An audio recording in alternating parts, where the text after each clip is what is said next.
All right. My voice should be heard this time. Good God. I'm gonna be. I'm gonna stop making these if my shit's not picking up at this point. Okay. Who wants to do the recap? Inspiration. I can. I can Okay. do the recap. Go for it, Eugene.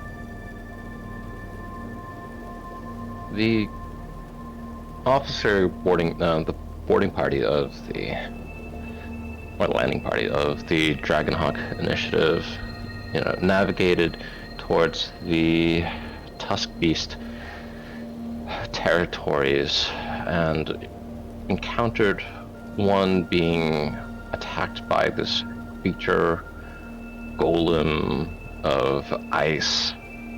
And just like a one-sided attack, we managed to we managed to save this Tusk Beast victim, Torbrov, but found that they were being infected by whatever it was that had took over this ice creature.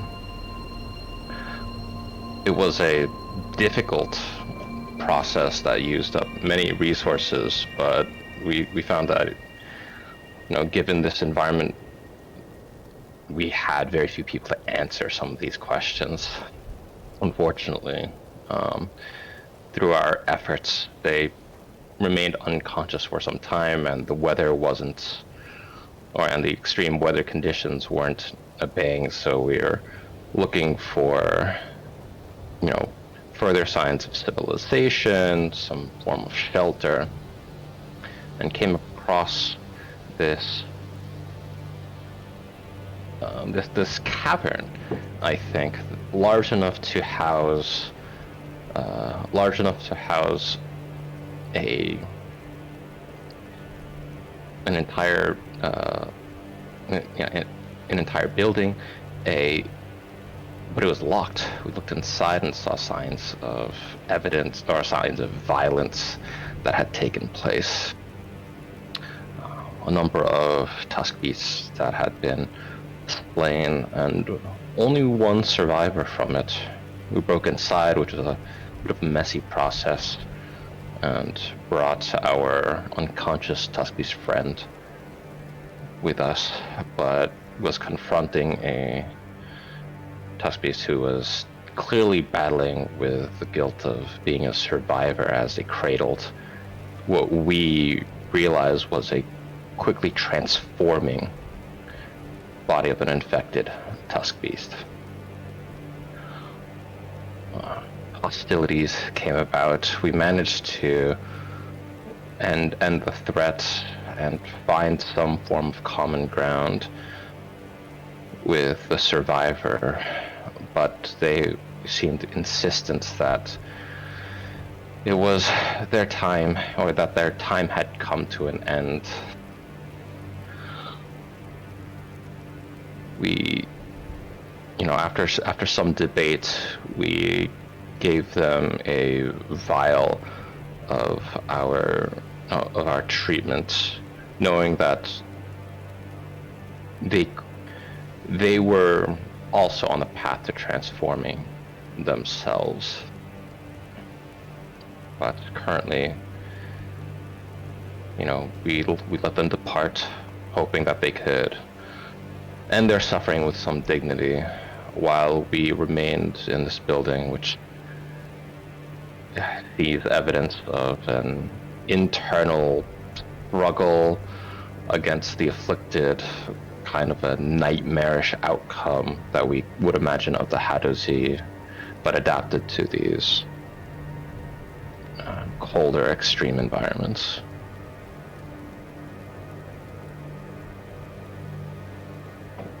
Yeah, we kind of covered it. Yeah, absolutely. Go ahead and take your inspiration. Nice. On to number 3. Okay. So,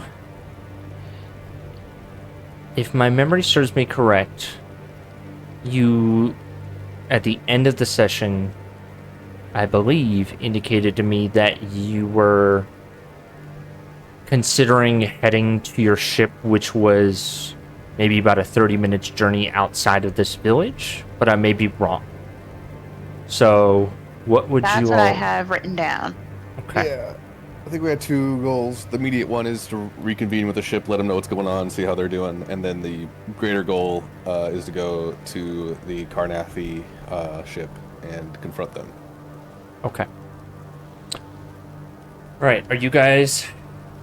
The sun is not visible on this side of the planet, but your internal clock is telling you that it's getting close to evening time.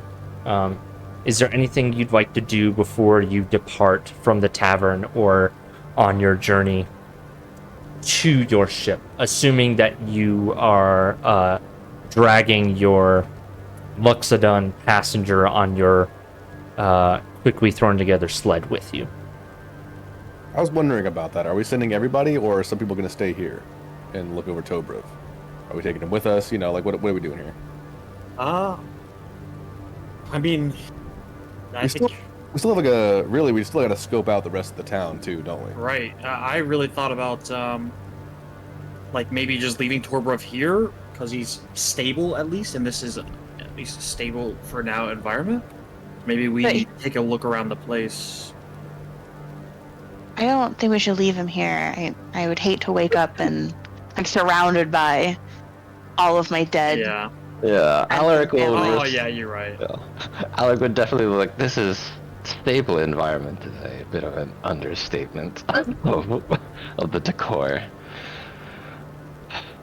Well, we need to make sure this town is safe. If we, I don't know about you guys, but I don't want to clean up another mess like that, or even in this state that we found Torbrev. So, Rick, if you think that he would have a better time of it, or really get better medical care on the ship versus here, we can go to the ship, take Torbrev with us, but we don't even know what he wants to do. Yeah, I mean, you know, physically and psychologically, it seems like it'd probably be best to take him to the ship with us. Okay. I defer to you. Doctor's orders. Yeah, before we leave, Alaric would want to like mark the doorway, writing in, essentially like a comment that this is a quarantine area, like and like a locus of like a tragedy, like steer clear. Like, Okay. I think if I see you doing that, I'm gonna take the axe that the chieftain threw down at our feet, and I'm just gonna slam it in the door above your message. well, that'll send a message across languages. Hey, well, it was his town. All right. As you slam the ceremonial but very much functional great axe that some of you learned, unfortunately due to some injuries, into the doorway. Are you guys all heading back to the ship, or are you doing anything else? I think we head back to the ship, but I know that the ship was on a different trajectory than us. So, and we told them to be at a specific place. So, do we try to meet them before they get there, or do we? I would Try to get the wait. sense that we would have to message them, like for them to alter their course, or like unless we can like accurately predict, where we might cross paths and like signal them down. I know we talked about meeting where Karnath was, or at least the Karnathi ships. So, we could wait there to try to flag them down, or if you guys have some way to contact them. Unfortunately, with a melee gun, I don't. So, I have sending prepared, but I don't have any spell slots. oh, Bit of an issue. well, hey, Also- they were. it's a yeah, good- did good we work. tell them to go meet by the Karnathi ship? I thought I don't remember. Yeah, if my memory recollects, and this is a little bit in the abstract, you instructed them to wait for you outside of the worst of the storms, right? Because the blizzards were kind of regional. So you directed them to wait outside of the storm, which, by your understanding of land navigation, is probably about 30 minutes east. So you can walk, once you get clear of the worst of the blizzard, you can probably spot them, assuming that the skies are clear enough. Okay. And then about another hour to the northeast is the general direction that you knew of, where you spotted something that looked like a spelljamming ship. What you assume to be the Carnathi spelljamming ship. Okay, well let's travel east. Let's go to the ship. Okay. All right. You all brought your cold weather gear. The biting cold singes at your flesh. The snow is up to most of your kneecaps. Rick, probably about to your belt line. Yeah. So go ahead and you guys are attempting to drag Torbrov through the snow, correct? Yeah. Okay. Yeah, can I wild shape into a direwolf and try to help like take most of the load of that? Ooh. Okay, so I'm glad you suggested it because I didn't want to say, "Hey, Toad, turn into a pack animal." A pack mule. Yeah. You certainly can. And that eliminates the majority of the strain on your party to drag this very heavy Luxodon to your ship. So I will go ahead and pull you away from this tavern filled with death and loss and grief. And you find yourselves leaving the blizzardous terrain, still large amounts of snow. The ground is fully white, but the Dragonhawk is positioned a couple 100 feet above the ground, and you're spotted, and you're able to flag your ship down. And through a pulley system that's used for loading equipment, you're able to safely haul. Actually, who wants to make me a deckhand check? We never did. We don't actually. Do you know what? No, because you guys don't have an officer of a deckhand. I'm gonna choose who your deckhand representative is. Where is he? John Marnisford. The one guy. I know that guy, guys. The red shirt. Well, he rolled a dirty 20, so you're lucky in your deckhand check that you're able to assist getting your friend, your tenuous friend or source of information up into the crew of the ship relatively easily and quickly. So you all find yourselves back on the crew, or back on the deck of the Dragonhawk ship. Your junior officers and minor officers greet you as the crew tends to try to stay inside as much as possible to stay warm. Okay. Well, Rick, maybe we take Torbrov here to your office, really, and try to find out what the hell happened. Yeah, it's gonna need some time to wake up. Yeah. Could be any hour now. And I'm sure this is what you guys are thinking as well, but we should stay here, so he's not waking up on a strange ship with strange people. So Yeah. At least- Also, you need to let the rest of the crew know what's going on, because Right. you're the captain and all that. right. Okay. Yeah. I'll pull over the. I will. Yeah, actually, I will find John. Okay. If I can. Okay. And I'll just say, because he helped to bring Torbrov up, and I'll just say, I'll kind of give him the rundown of it. This is the situation where same kind of deal with the Hadozi, but this is a lot far gone. So we need to make sure that everyone's safe. We are kind of under the tentative same quarantine rules that we were under with the Hadozi, and Chief Gus and you are the points here. So you guys have any questions, you come to us. You got it, Cap. Let me go let the boss man know. Yes, sir. Anything else? That's it, John. All right. Just keep us posted. And he'll go and pass along the quick rundown to Chief Gus and the other station officers who may or may not need to be involved, and a not necessarily a full-blown quarantine unless Rick, you so desire, is put into place in effect. But since no one has left the ship, they're more on a monitoring situation. Chief Gus does approach you, Captain Valerian, and if Rick is available, just to ask for the status of the individual aboard the ship, asking if he is a health risk and we need to make a safe room or a quarantine room for him. Just gonna look at Rick. Yeah, well, so we had performed surgery on him to remove a similar parasitic infection that we encountered at the Hadozi village, but surgery was successful, and it seems he's uninfected at this point. We gave him a copy of the, well, not a copy, we gave him a potion to inoculate him as well. And it worked on him? Oh, you know what? It did. And isn't that funny? Huh. Yeah, that's a strange coincidence there, Doc. Mighty strange indeed. I kind of agree with you. Dots, what you think?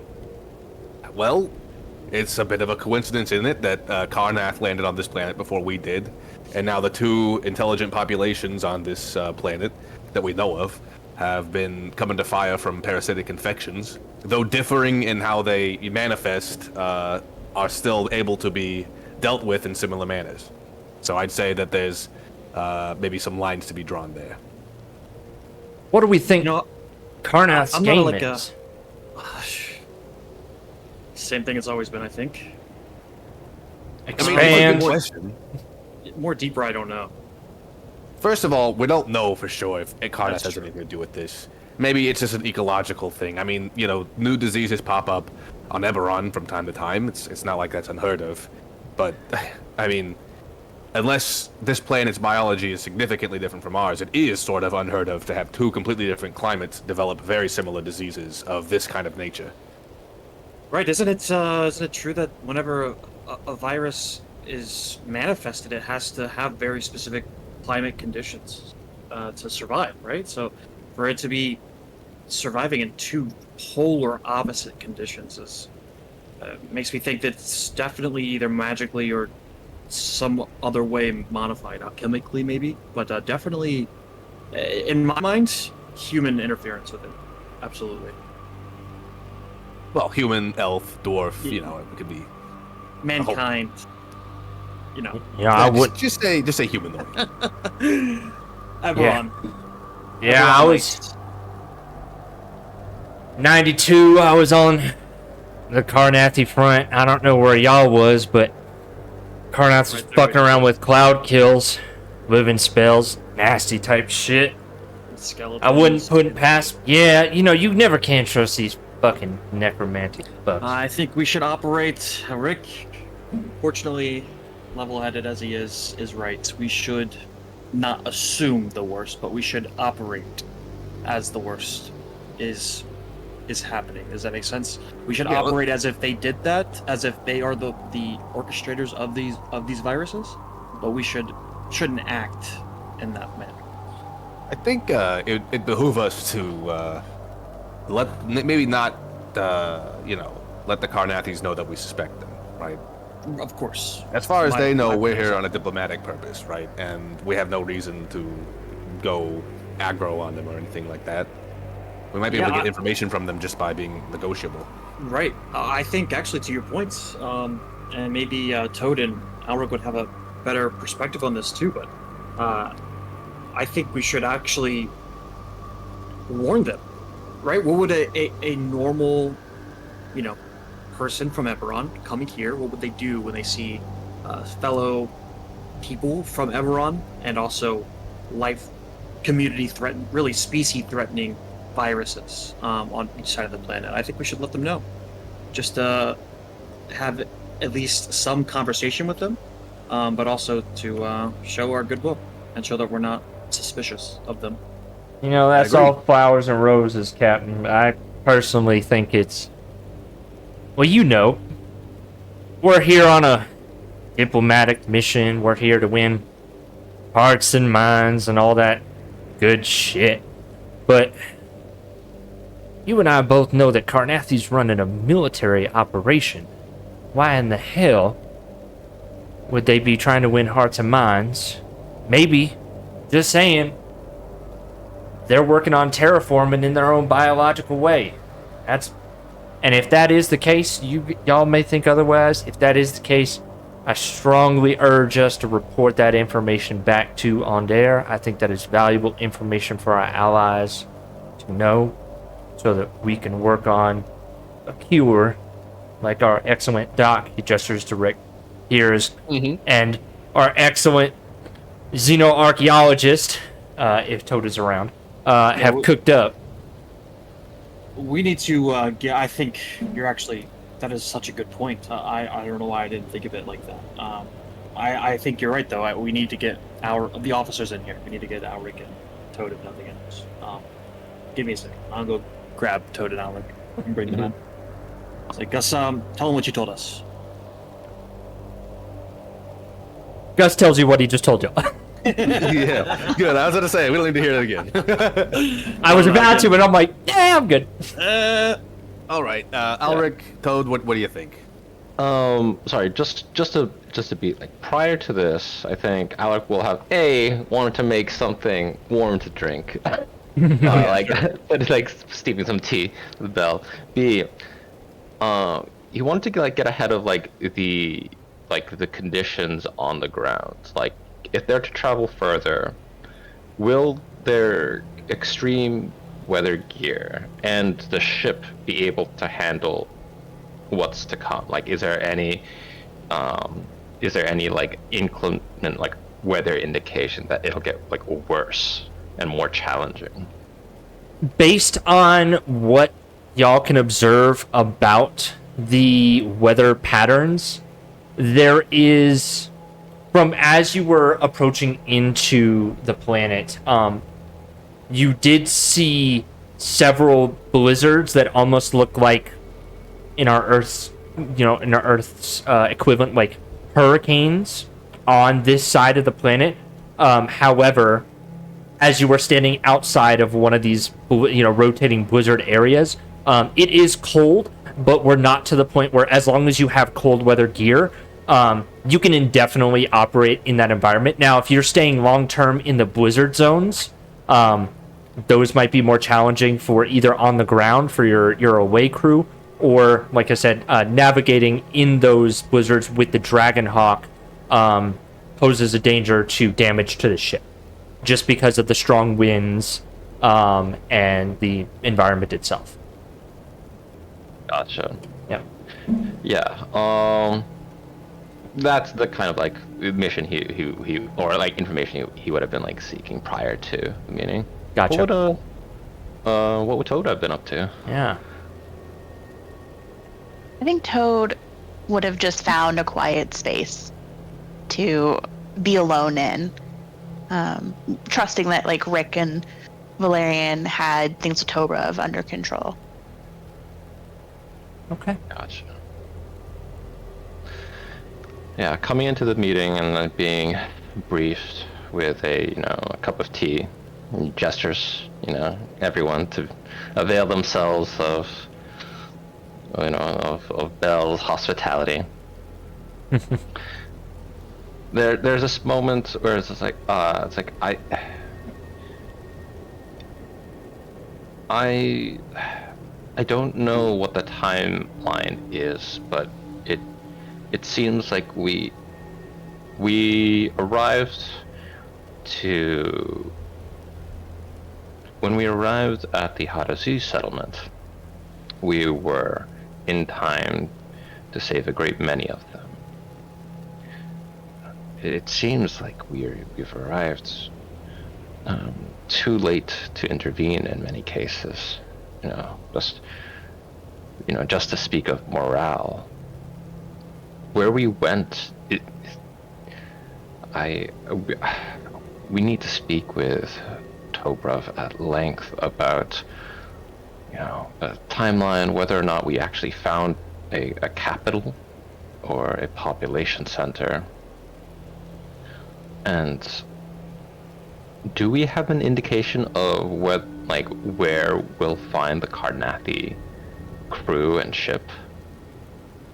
I just kind of assumed they would have been at the major Tusk Beast population center, but without further information, it just seems like speculation at this point.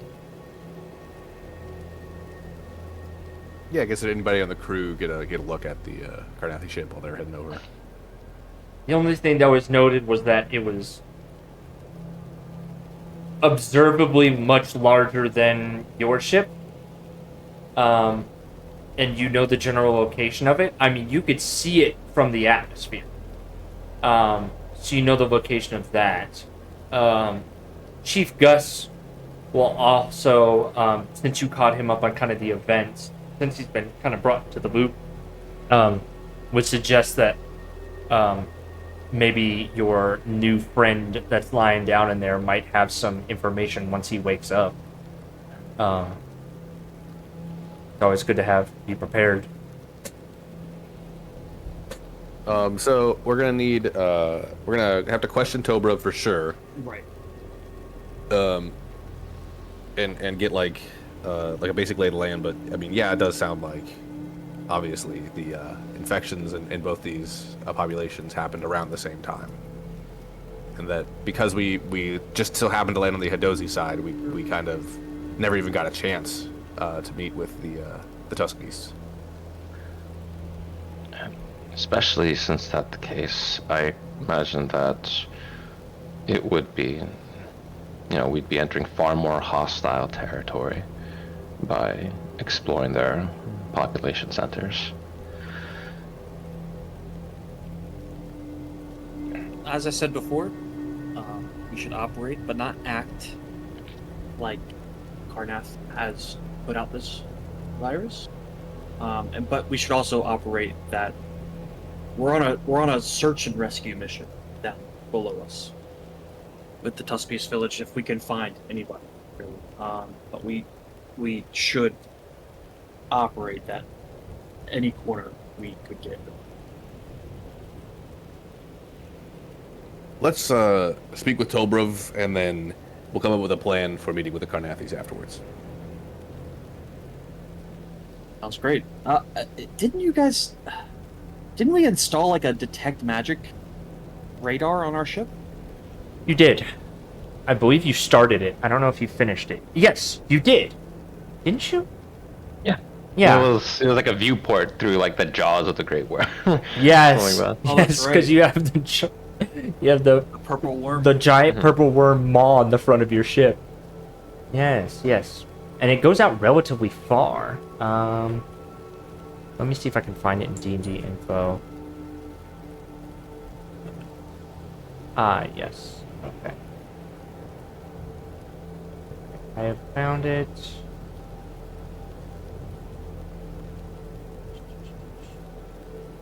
Oh, I thought I found it. Okay. Presents a 50. Here, I'll just post it in character. I'll just post it in general for y'all to see. That is the effects of your detect magic, weeping sonar-esque device that you guys came up with. Nice. Okay, but so it does cost a spell slot to operate as well, right? Yeah, we were using it for in space, Right. to see through asteroids and clouds of stuff. But I don't it feels like think if yeah, go ahead. I was gonna say I don't think it's super necessary to maybe find and sniff out where the Carnathian ship is, but I think we could just to be safe.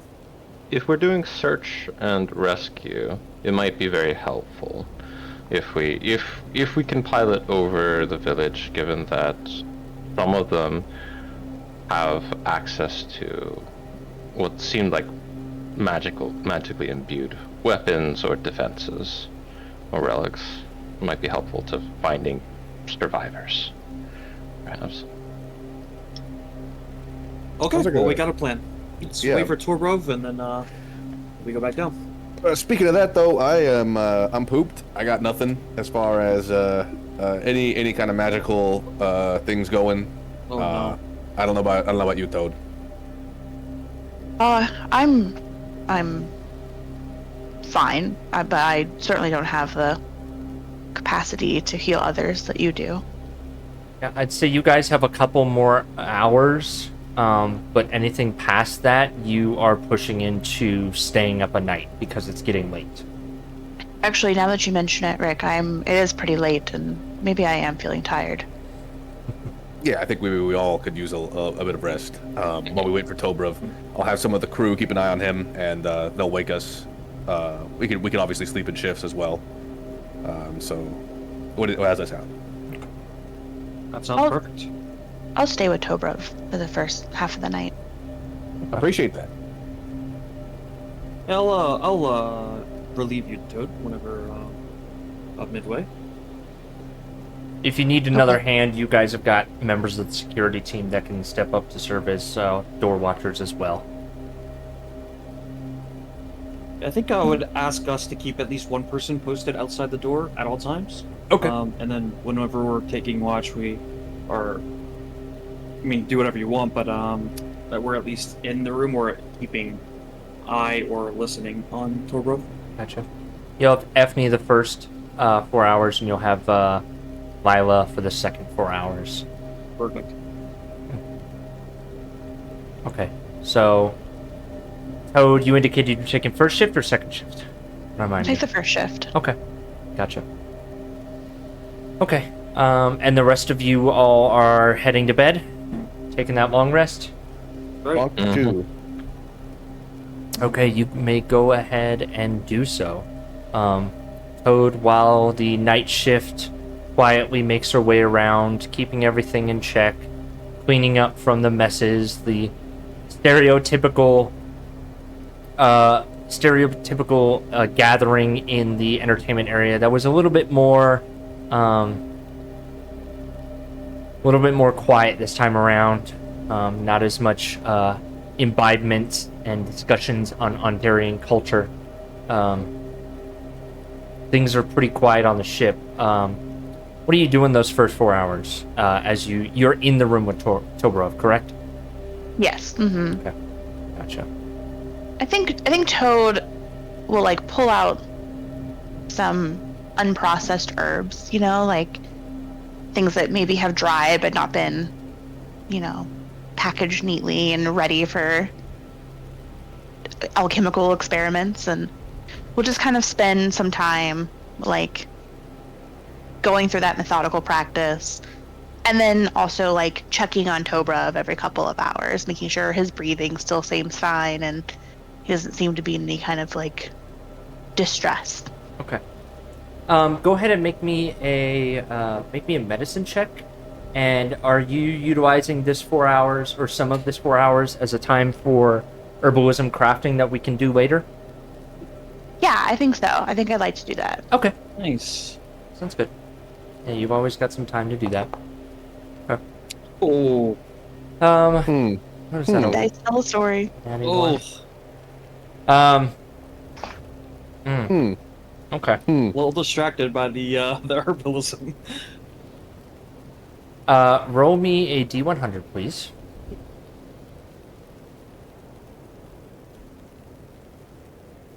Private or public? Oh, it's Public. public. Oh, And then I want you to blind GM roll me 2D10, please. Actually, 2D12, please.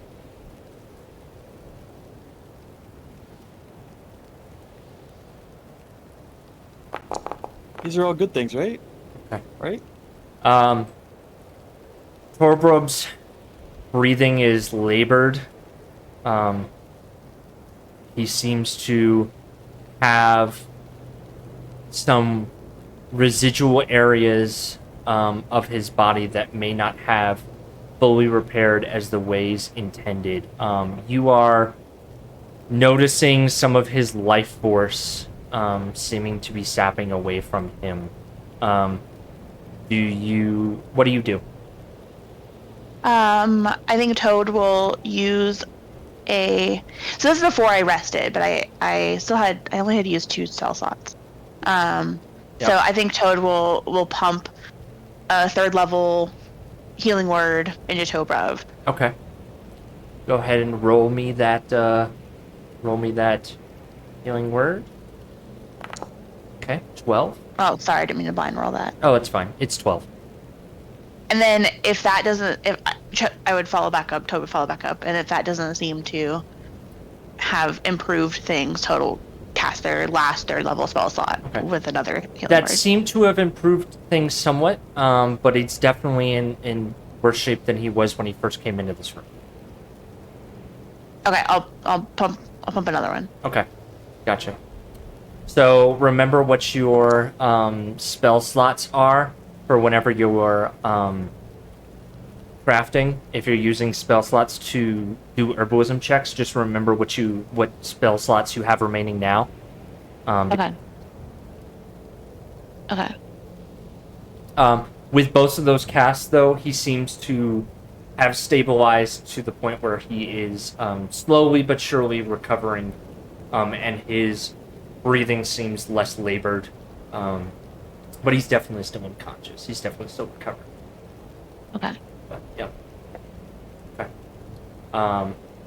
So we'll say that took an hour of the 3 hours to diagnose and make sure that you're properly applying, even though healing word was instantaneous in this scenario, right? You're trying to direct it into an organ, so it's a little bit more specific. So I'll say, remember the spell that you have now, and you had 3 hours to do any sort of herbalism stuff. Got it. Okay. All right. Shift change. Valerian, we'll say for the sake of this, you get 6 hours of sleep, which is enough to quantify as a long rest because you probably went to bed early, unless you wanted to do something else before bed. And I will ask Alaric and Rick if you want to as well after him. I'm good. Okay. Alaric and Rick, did you guys do anything before you rested? I can't think of anything I wanted to specifically do. Does Alaric like know anything about like the Karnathi goals or like like they're like broad goals in like spell jamming? Yes, you would. Have you guys encountered? You guys have configure ownership. Let me see if this has been. Okay, so I'm going to go ahead and add you to the Karnathi journal entry for the Blade of Sybaris. That is the faction name, is the Blade of Sybaris. So let me see if I can display this for you so you don't have to navigate to it. No, I cannot. If you navigate to journal entries, y'all should see cyberspace factions. There's Braylon, and now you should see Karnak. There we go. Yeah. Thank you. That is the general information that you all know about the Blade of Sybaris, based on intelligence reports gathered from Ondarian governmental representatives. Battle of Necromancy. And did we get a sense that of like any necromantic energy from those infected, or from the spores, or from the crystallized manifestations of the... It wasn't discussed at the time of the experimentation, so I would say that it is an unknown variable that you have not tested for. Yeah, we have some test subjects back on the planet if we want to go and try that out. Is that... I imagine that testing for that would maybe... Is that something he could do and long rest, or is that... I would say, yeah, you guys had about 2 hours before a normal long rest period. Considering that I'm giving Valerian the long rest while still doing a half shift watch. So yeah, I would say you could use an hour to journey out and back to, I'm assuming, the village that you guys were just at, the tavern. Okay. Mhm. And you're what? Attempting to obtain samples? Attempting to obtain a corpse? What are you looking Yeah, for? a sample. I don't think he's looking to, trek back with a full core. Yeah, with a sample. Okay. And like this is like he's trying to see if there are like pattern matches amongst the Karn necromancy techniques. Like, is this a version of like the undead reanimation? Okay. Or is this Are something you else? bringing this sample? I'm gonna say for the sake of this is probably like you're gonna need a body part to get a large enough sample. Okay. So you can either take a body part from a corpse back to the ship, or you can do experimentation there, but you're limited in your experimentation there. I think the priority would be not. I think he will attempt the challenge there. I think the priority will be like. Okay. Yeah, if there is to be studies further, it'll be that. Okay. We'll see based on the results here. Rick, This will be field testing. are you accompanying Alric, or Alric, are you going out there by yourself? Yeah, it's up to Alric. If he asks me or if he doesn't let me know. Yeah, this would definitely be something he consults with Rick on. Okay. All right, that's fair enough. Yeah, the two of you can be present for this. Okay. Do you bring anyone else from your ship with you as sort of like a security measure or anything like that? Yeah. If he could have, well, I suppose Gus would remain aboard the ship. One of the security team, Hugo, will accompany you. One of the veterans will accompany you, just as an added layer of security for the three of you. Perfect. Okay. So you don't even need a sample if you're not taking it back. You have a full corpse here. Are you examining one of the ice golem corpses, or are you examining one of the Luxodon corpses? My understanding is that was that there's like a transformation that took place. Correct. So, let's go with the corpses, because maybe that gets closer to the necromancy. Okay.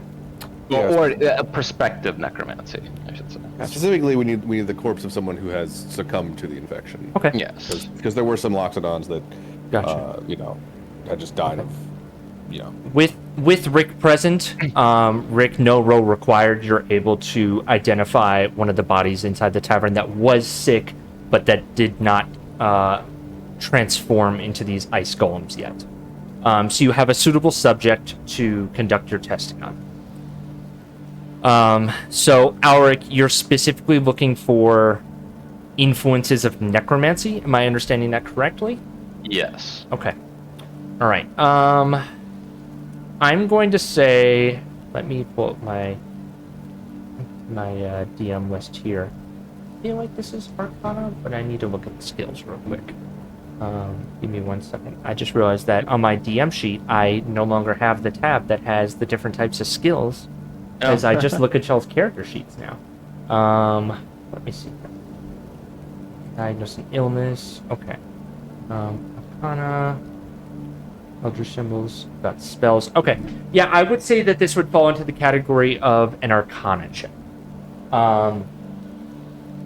But you're attempting to wade through a body for identifiable materials, maybe runes, whatnot. So what I'd like this to be is I'd like this to be an Arcana check from Alric, and Rick, if you wouldn't mind giving me a medicine check as well.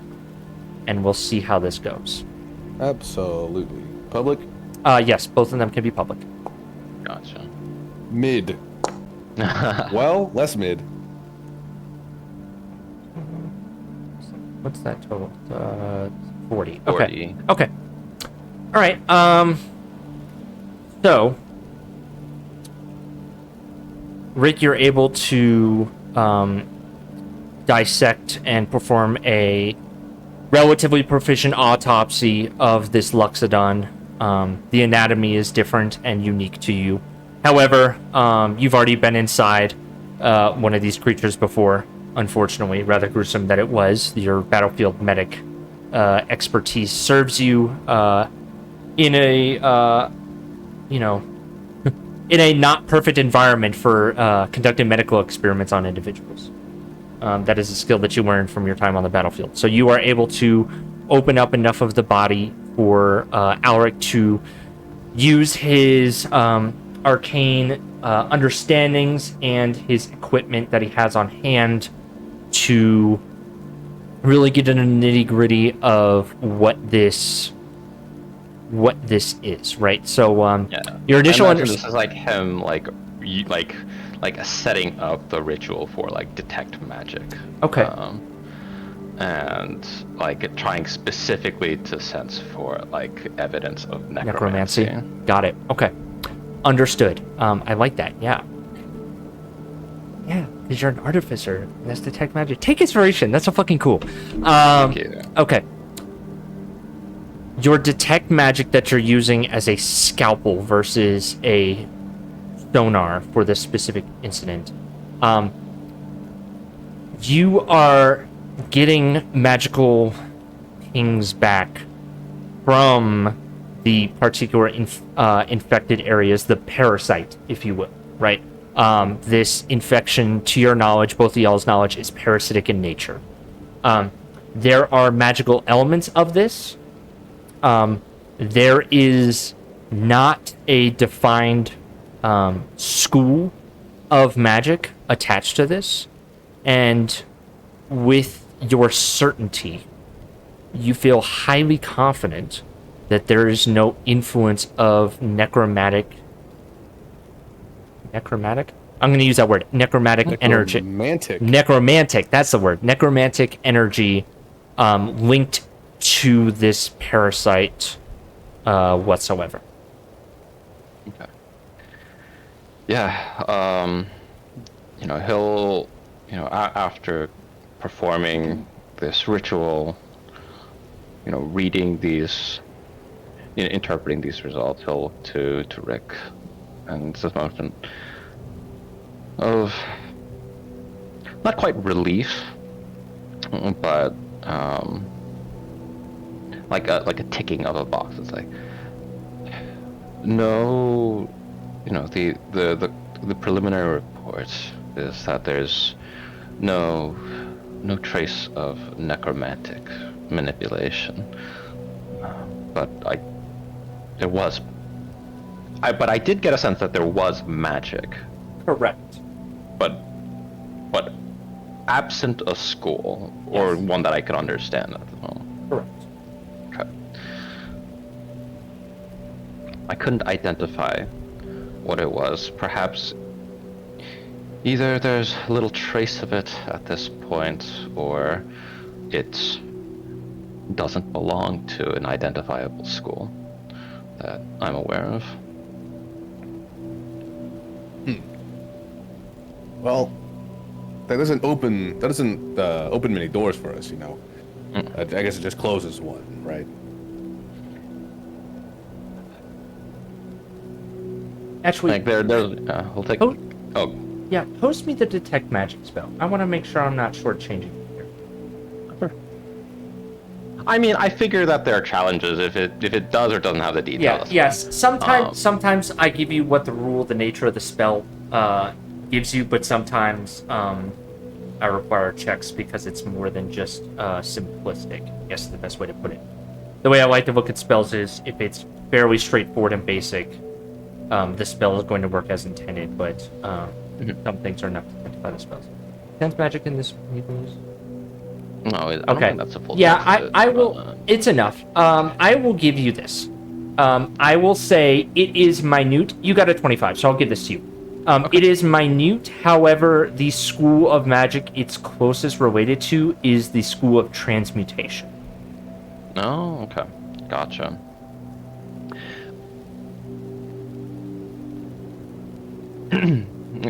there's a sense of this, like, my closest theory on that would be that this is how a parasite observed in a completely different environment was able to adapt so quickly. But there's not much further.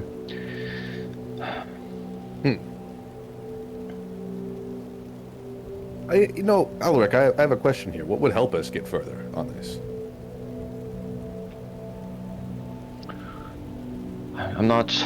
I don't have the sense that further samples would be closer.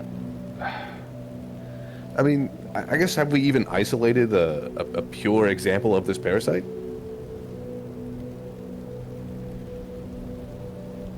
A pure example.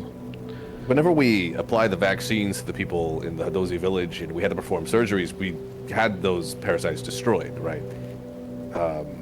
And even in this case, it seems the parasites take a different form.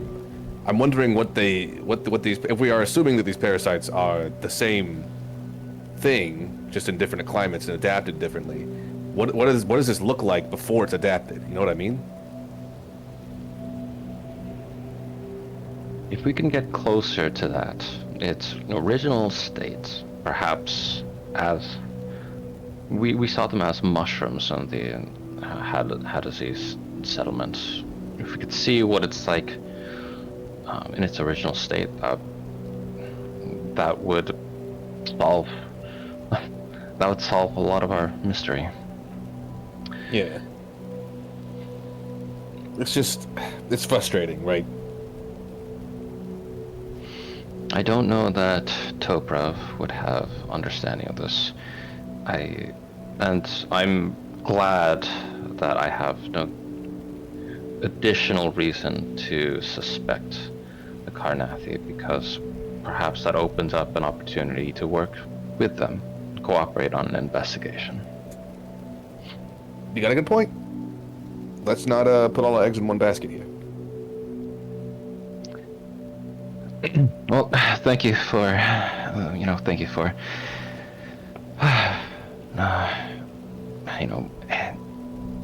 joining, or thank you for making this field study possible. But I think we should be returning soon. Yeah. So what are we gonna do with this body, by the way? I mean, you're just in the tavern. The scene looks relatively unchanged. Oh, okay. So we just leave it here. Dan, yeah.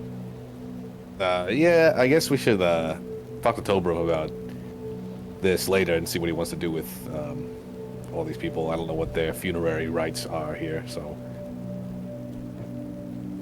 Yeah, like Alaric's expression, darkens a bit. And it's like, wait, where was that one Tusk Beast leader going? Was he going to a place that other Tusk Beasts would? Like, is this part of their funerary rites? I interpreted it as he was going to expose himself to the elements, and essentially exile himself to the wastes. But you might have a point that we should maybe follow up on that. I don't know if there's going to be any tracks left in the morning, though, such that morning is a thing here on this side of the planet.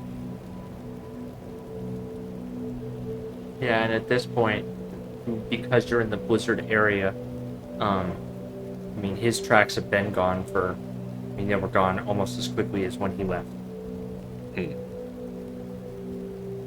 We're not the only people to be searching for them. These golems seem to be attacking these Tusk Beasts. Perhaps there'll be leads that we can pick up on. It doesn't seem like he would be the only one to simply go out into the waste, but I don't know if it's just him taking a random direction. Another question for Toprov. It's a good point. Okay. All right. I would like us. I am going to pause the recording. Not necessarily pause the recording, but I'm going to put it into break mode because I want to have a sidebar about the table conversation with everyone. So give me just Ooh. 1 second.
go ahead and unmute my mic. I think we're all good. So, okay.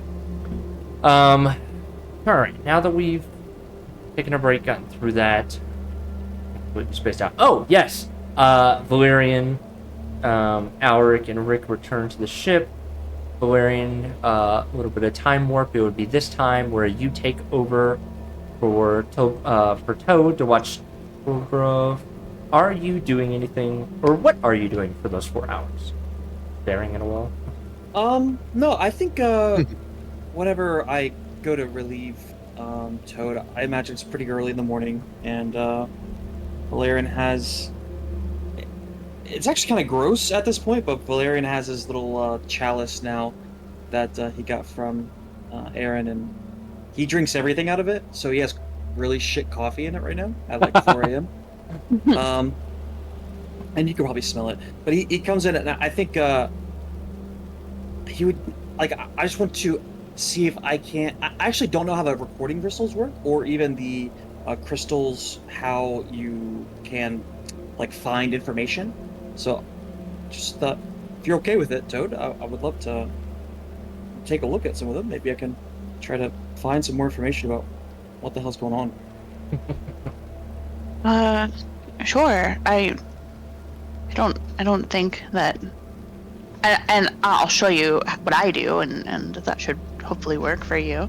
Okay. And so Toad will like give him a demonstration of like looking into the shards. The recording crystals and the Ondarian spell shards? Yeah, I think both So- like how to start and stop the recording on the recording crystals, and how to consult the arcane shards. Okay. Yeah, the recording crystals are simple enough, Alaric. You kind of like throw it up above your head, and it kind of acts as almost like a 360 camera, like a 360 recording. Okay. So it records sound and images. It's a full-blown item that's on D&D Beyond. If any of you, Toad, is this number that you have in your inventory correct? Do you have 47 of them? Yeah. Wow. So And then yeah. we started with 50, and I haven't used very many. Yeah.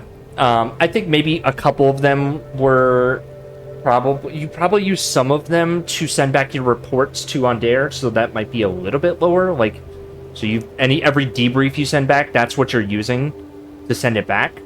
Gotcha. We only sent one of those back, so That's true. That's true.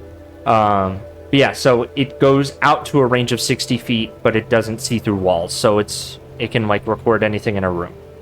Okay. But it's very obvious when it's recording, and it can only record once. But so like one crystal can record one interaction, and it can run up to what is it? Up to 8 hours? I can't even remember. I don't know if I specified a period of up to an hour. There it is, up to an hour. To an hour. Yep, so it's a recording tool for up to an hour. And yeah, you can view it. Trying to view it without a projector. You guys do have a projector recording in your pilot's cabin, in the main observation deck up near the top, that you slot your crystals into, which is how you guys get your briefings. Yeah, that's a tool that your whole party, that Toad has held onto, but it's not specific to like her class or anything like that. It's just a magical item. Okay, yeah, so I think Valerian will take the recording crystals, and I think he'll throw it up as he's kind of doing everything else. But he will... I do want to look through the crystals about customs, if there's anything in there about them at all. Like their basically, I'm just trying to find their culture or any customs that might help in a conversation with Torgo. Okay. Yeah, so you are not a xenoarchaeologist, but this is also not class restricted. It just means that it's not going to be as straightforward or simple to you. So there's a lot of information in here. It's basically like a massive encyclopedia, and trying to distinguish the data that it's like an encyclopedia without a good index. So it's kind of like you have to skim to find what you're looking for. Correct. It's like 500-page book. Okay. Correct. So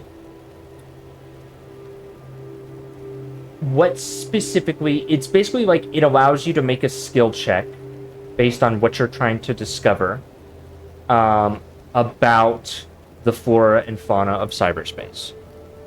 So it's a tool to enable potentially getting information. So you described to me what kind of things you're looking for. Physical characteristics, like physical weaknesses, or maybe the culture piece, but the culture piece is going to be a little bit more tricky. I think primarily, I think what Valerian does at first, in all fairness, is he tries to find some things about viruses, Karnath, but skipping past that, I think he will, whenever he's looking for Tuskbeast, he will look at the definitely the culture, like skimming for the culture, but he's also, I would say any weaknesses, their strengths, their natural habits, stuff like that. Okay, gotcha. Because we don't know anything about these Tuskbeasts, like just what the other than what you can physically observe. Yeah. Right. Okay. So what do you want to do first? The Tuskbeast stuff or the Karnathi stuff? I think I will do the Tuskbeast stuff. Okay. It's a wisdom-based check. I'm going to say because you're not proficient, it's just going to be a straight wisdom check. But I think... Yeah, if you take 1 minute... Yeah. Okay, yeah, give me a straight wisdom check with advantage. Advantage. Am I really dumb? How do you roll a straight check? If you go... there yeah, there you go. Okay. Ooh, love that. So with an 8, you are not able to find a specific section on Luxodon in general, right? Because they are a race that is known on Eberron. They have been classified as a race on Eberron, but little is known about them. Or maybe you just weren't looking in the right section. However, they are... you found a section on Goliaths, which is similar physical characteristics, very strong individuals. So you're able to paste together some basic information that you think may also apply to Tuskbeasts. So... Goliaths are incredibly powerful. They're very strong as a fact of nature, not just necessarily statistically or, some individuals are stronger than others, but generally they can carry a significant amount of weight, right? Above the table, they have powerful build, right? I will say that with the Luxodon, you're probably able to get together that, like, they have an elephant trunk, right? And just from observing Torbro, he likely can use that in a way that you would think a normal elephant trunk is used. And you've seen elephants, whether that be in the wild of the Fae or in the Great Plains, in some of the more plain areas, depending on where you've traveled. What else?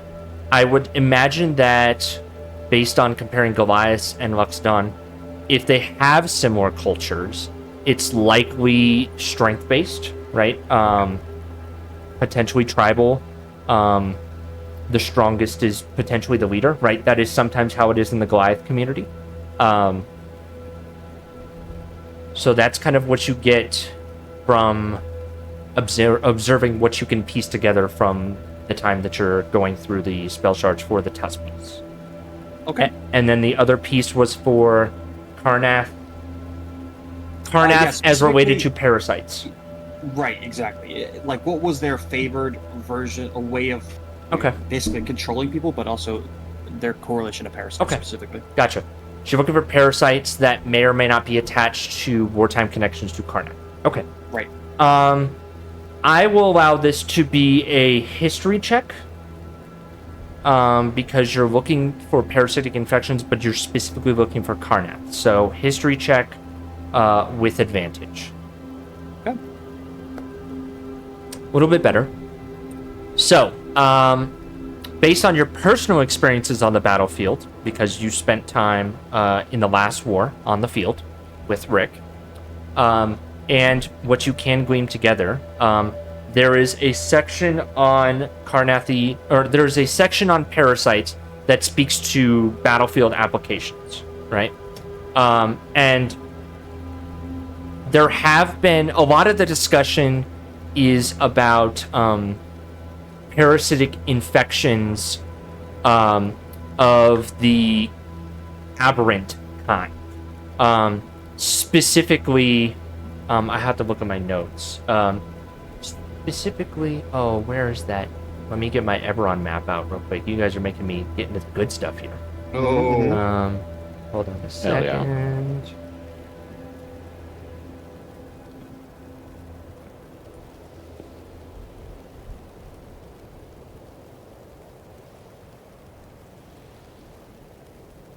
Okay, there we go. I had to pull up my Corvair map. So specifically when it comes to the continent of Corvair, of course the maps are fucked. Let me just pull it up. There is a section of the northeast portion. Goddamn, I cannot spell. I want to give you this accurate information because it's relevant. Well, it's good lore to know. So, in the top right corner of Corvair, the nation of Moror Holds, M-R-O-R Holds, is a well-known civilization of dwarves that live underneath the mountain, that are known to have assumed symbiotic, they claim symbiotic relationships with aberrations that are parasitic in nature. So they have fused their bodies with aberrant creatures or symbiotes and use them to fight off whatever they claim is in the deep below depths of the undermountains of the Moror Holds. So there's a lot of information and discussions on the versatility, but also the dangers of these symbiotic aberrations. And as you're reading these pieces, they don't necessarily relate to... you don't necessarily see a section that talks about Carnathy using parasitic infestations. You see them using more of a mass dispersal. But what you are reading sounds eerily similar to something that one of your party members is currently connected to. Yeah. Yeah, I think the visual of this is just, Valerian sitting in the corner, kind of looking through this crystal, and almost like you're copying notes. He has a little notebook out, and he's just taking notes. And then when he reads that, I think he writes Alric and then underlines it. And then, I think after that's done, he takes that same book, kind of flips to the back, and starts writing. And at first, it's just messages. And then it comes through that it's messages to Aaron, to his Amale, and with the book that she has, he at least thinks that he's able to reach her via writing in this book. So he does. He kind of journals in it, just explaining his perceived failures, really, as a captain, and what they've done so far. But at the end, just says, "Come back," and that drinks his shit coffee and waits. Okay. Out of curiosity, is this something? Does he prefer his coffee this way? He does, yeah. Okay.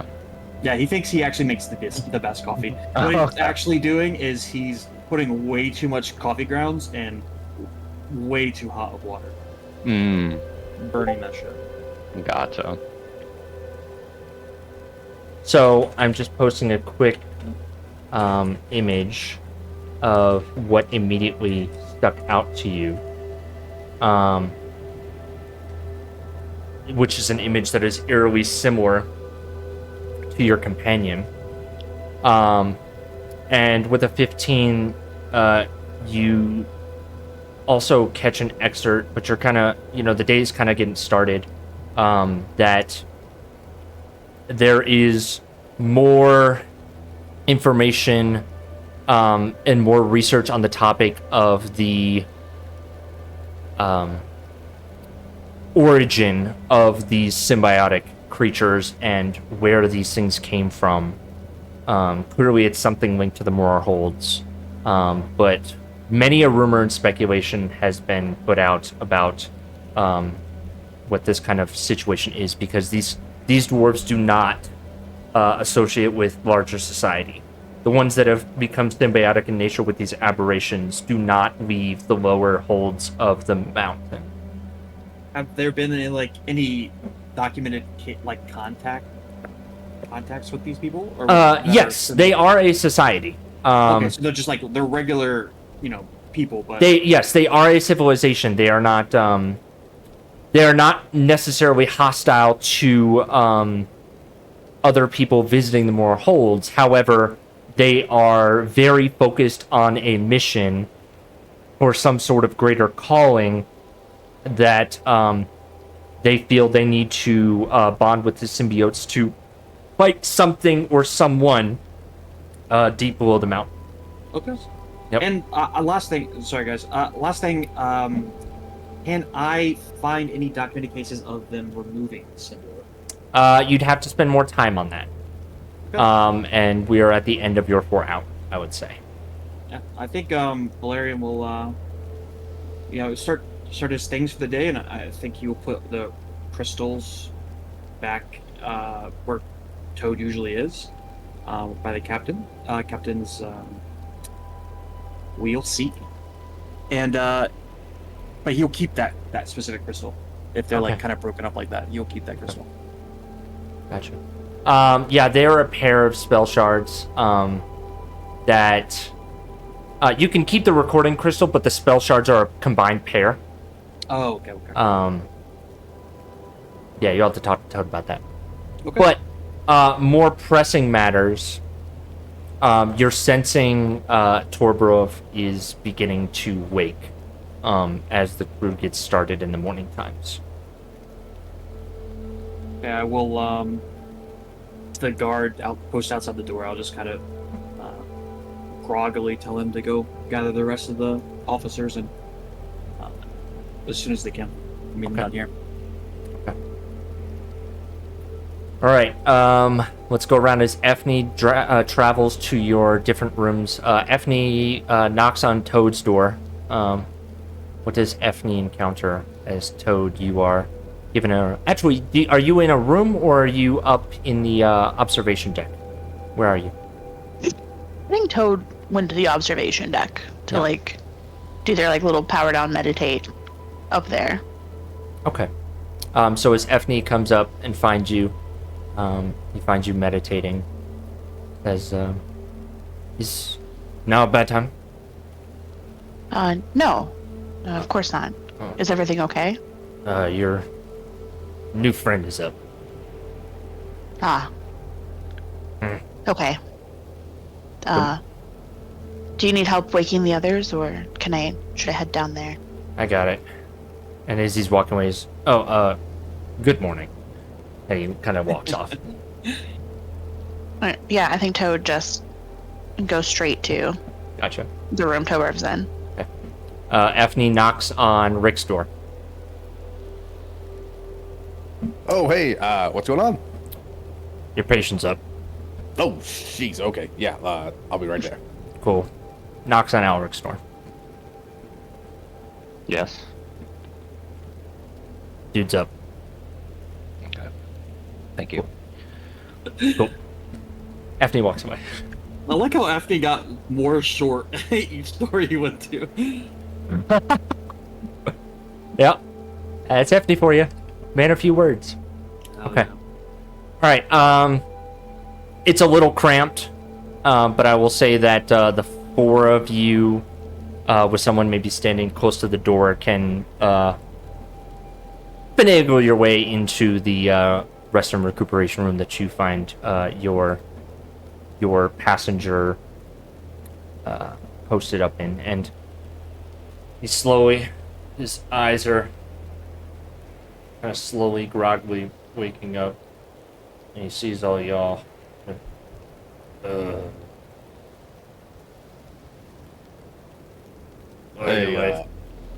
Why do I feel like I drank too much vodka? What happened? Well, you'll be happy to know that your operation was a success and you are no longer in danger from whatever was infecting you. But if you don't mind, I'd like to get a quick physical on you real quick, make sure everything's doing well.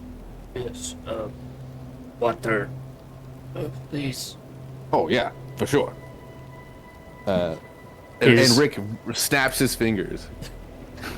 Oh, what a flex. What a flex. Holds so impressed. What? Torbrov's, he's still laying, and his trunk rises and slinks down into the cup, and he doesn't even move his arms or legs, and his trunk, you're just like sitting there holding the cup, and his trunk is just guzzling water out of it. Honestly, I'm kind of impressed. Kind of jealous, actually. Okay. All right. You can go ahead and what are you trying to determine? You're just giving him a once-over physical? Yeah, just making sure everything he's breathing all right, heart rate, everything like that, blood pressure. Okay. Roll me. You know what to roll. Yeah. Oh, gee, I wonder. Sleight of hand. Well, you know, I need. Yeah. Might be animal handling. Who knows? Yeah. God. Okay. He is seemingly recovered from the parasitic infection. He is still. Oh, I muted myself, so I was doing the plus sign, so I had to be careful. He is suffering from just bodily stress. So he is suffering a few levels of exhaustion. So he definitely needs to rest. However, you reasonably believe that he will make a full recovery. Gotcha. All right. You're looking okay. Let me ask you this. What kind of food do you eat? Meat, vegetables? What do you have around you? Meat would be good, yes. What is word? Rabbit, fox, Well, look, we got purple worm. That's about it. Oh. I do not know what this worm of purple is, but I will try, yes? Yeah, we can give it a shot. I snap my fingers again. We'll have that out for you in just a moment. Listen, buddy, everything looks good, but you're gonna need to rest up a little bit. And my captain and the rest of the officers here wanna talk to you. So I'll let them take over now. What? Okay. I should let you know, by the way, you're on our ship, so. That was questioned. Thank you. Yeah, so figure I should let you know that, and we'll get you accustomed to your surroundings here pretty quick. You're not our prisoner or anything. You're a guest. We'll let you roam free in a moment. All right, just let my fellow officers. Is that the truth? I think so. Yeah. Okay. Yeah. My impression is that he's not our prisoner with us. Roll a persuasion check for me with advantage. I think that's part of your bonus level up perk. Good.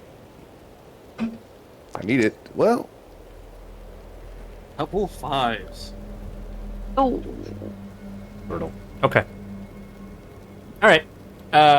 It gives you kind of a wary eye, but he just kind of quietly waits. yeah. And So- I'll go look on the food and I'll get that back to you. Gotcha. Okay. So So I'll Rick, let everybody else. yeah, Rick exits. Who's in the room? I think the rest of us, right? You guys are out in the hallway, or were you in there with me? You guys At piling least in. I was in the room for sure. You guys piling in. Yeah. Okay.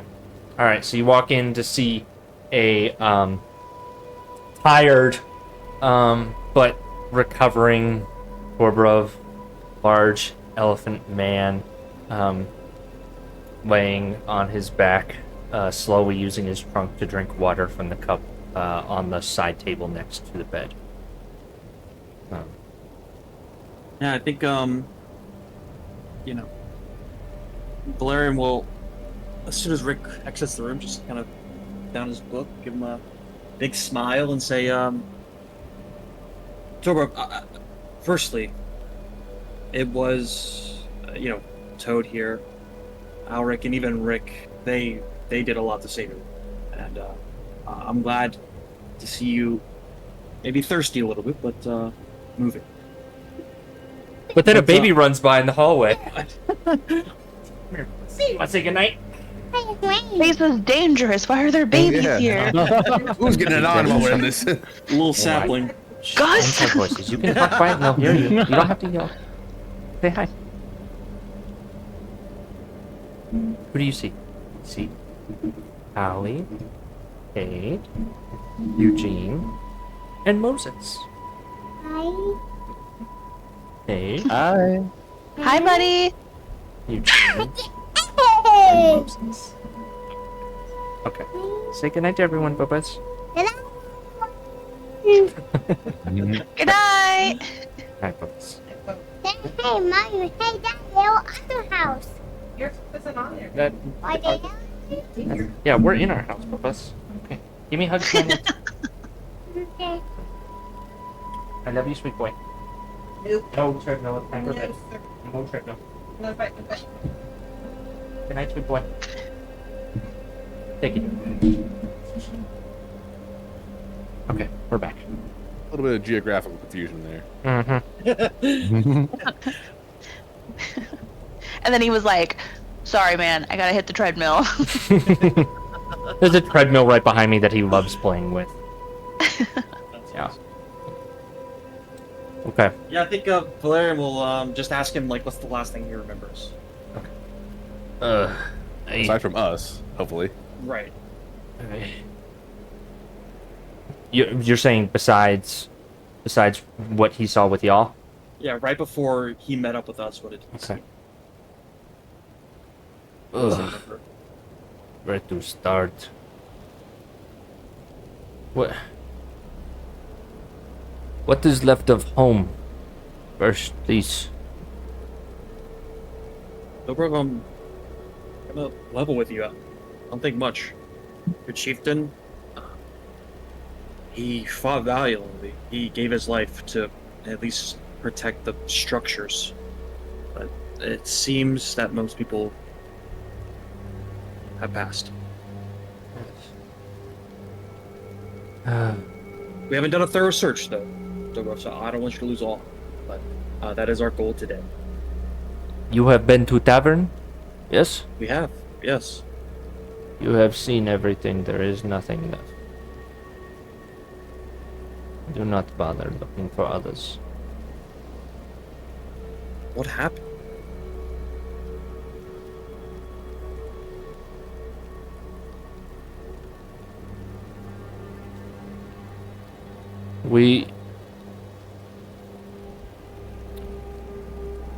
One of our hunters came back one day with this terrible cough and sickness. And it spread so fast. We tried to help, but we could not do anything for our own. We sought Karnath, but they could not help.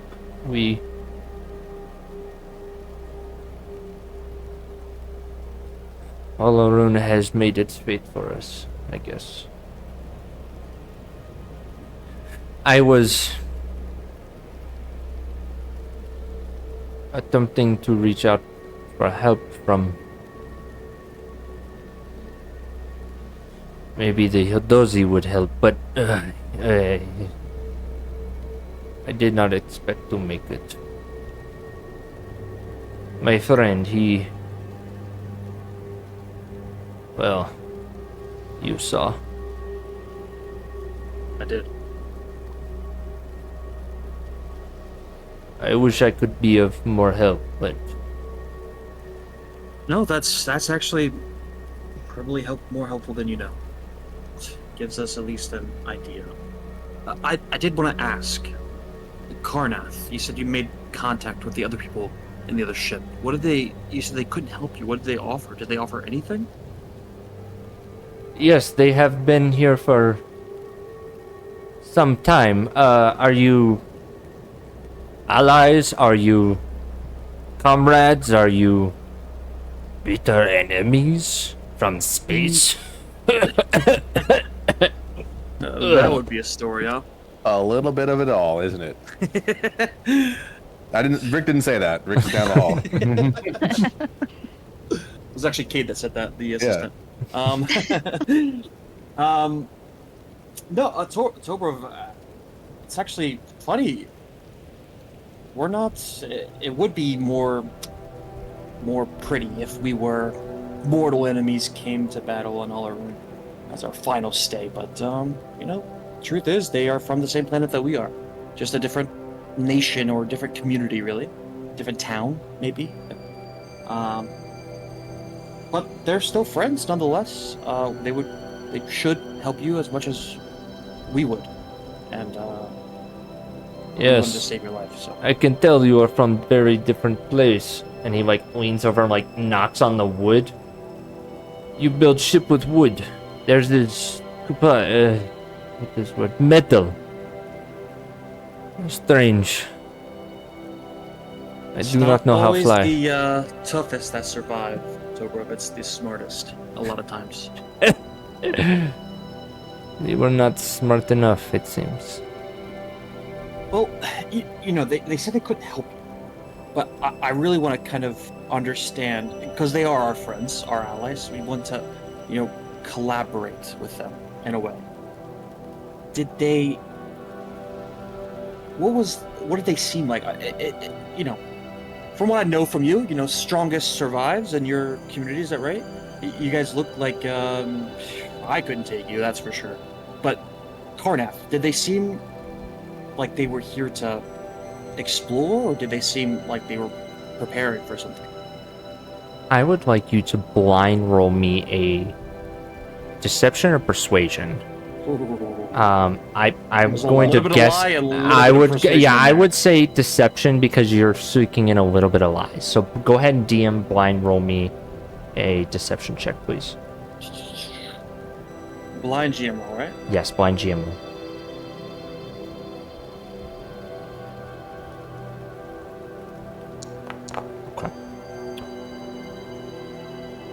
Okay. What is Karnath? Karnath is like Tusk Beach. Strong, yes. Right. No tusks, but they manage. They taps his chest. Hearty folk. Torbrov's not very hearty these days.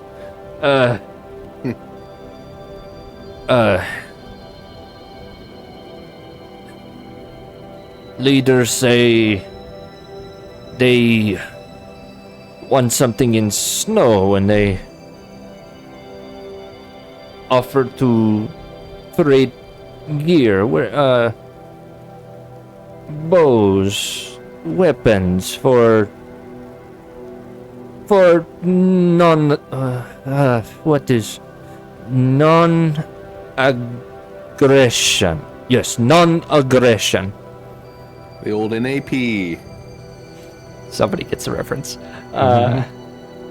Hey, ask him about his bow. Again, Rick is not here right now, so this is Cade. Ask him about his bow. Is his bow Karnathi? I don't know what that was. Yeah, can I look at his bow? Is it Karnathi? Is it like or Uh, any of his equipment really? Is it like, does it look like he's traded with them? His weaponry seems to not be of Karnathi. You know Karnathi weaponry. It's been swung at you enough. He does not seem to have Karnathi weaponry on him. But going through your mental recollection, and as you guys explored Auric, you would have probably picked up on this.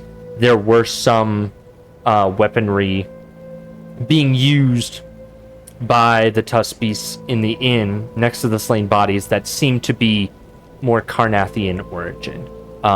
Less axes, more long swords, maybe some pikes, things of that nature, halberds, things of that nature. Make a mental note of that real quick. Hmm. Make a physical note of that, actually. So, they said they would trade you equipment, so you would be friendly to them, essentially. Is that right? Yes. Okay. And what have they done so far that you've seen? Anything exciting? Anything interesting? Make me another blind persuasion check, please. Okay. I think this time, if I can, I wanted to do this when I just totally forgot to mention it. Can I take the Chewinga charm, just kind of in his pocket at this point, just kind of rub it and try to get a charm from the Chewingas?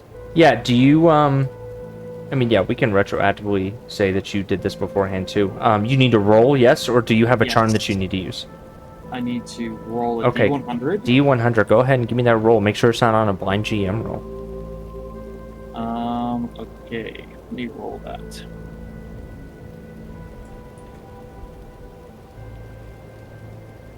Get anything useful here. Oh, 95. That's kind of high. Yeah, let's look at those. Let's go to the old notes here. That's kind of cool. Oh. Charm of magical initiation. Oh, okay. I will take a look at that. Yeah, I don't know if that's necessarily relevant to this scenario, but Not you yet, have that. no. Yeah. Yep. Okay. And I will roll my blind persuasion check. Yes, please. I was hoping I could get something to help me with this check, but here it is. Okay. Okay. They set up camp near big ship, big flying gray behemoth. Is bigger than tavern. Make camp? I have not been, you see. I am foot soldier. Hunter. Well, for what it's worth, I think for your entire community, you were the strongest. So, for whatever that's worth. But I'll look to Toad and Arik. Do you have any questions for Toad?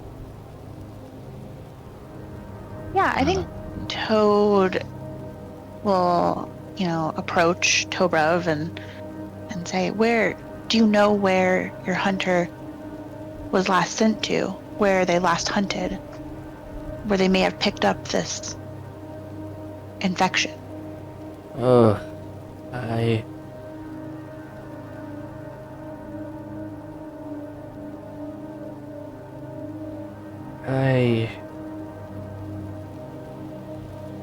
do not recall. There was talk of sending others to see what Hunter may have found or dug up or been in touching contact with, and we never made it. I do not know. I only heard talk. You don't know a general direction of where these other hunters would go? Northwest, maybe. It's big area, tundra. Is lot of kilometers. Are they hunting particular game? We hunt the wolves, we hunt the rabbits, we hunt the foxes, we hunt... Ugh. We always stay on lookout for the Yeti. The Yeti we will find... Kind of like takes a second. It's just like realizing there is no we. I think we will not find the Yeti. I think... Captain, yes? Yes. Valerian, if aren't so formal.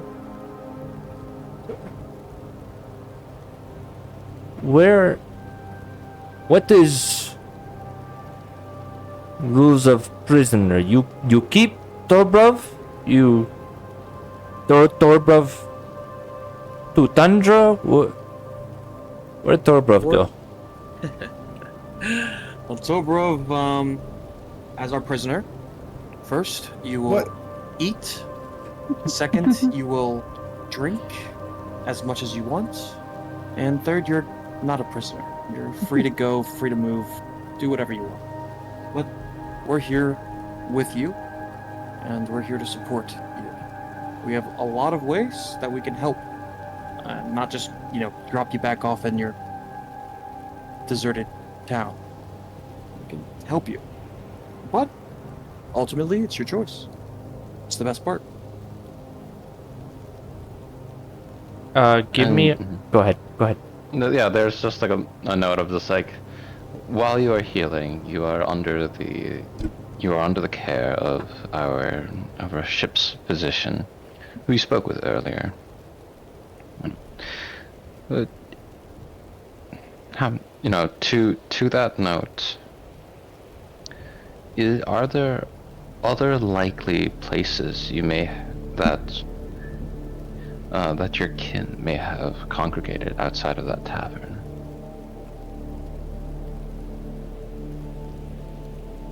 Well, Dustbeast did have houses and sleeping areas outside of tavern, but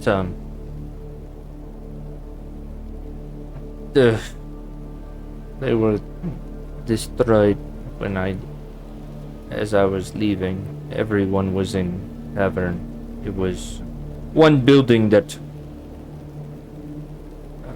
leaders say we must build big wooden thing. I need not, but we were told when sickness hit to stay together, but I think we all just get sick faster.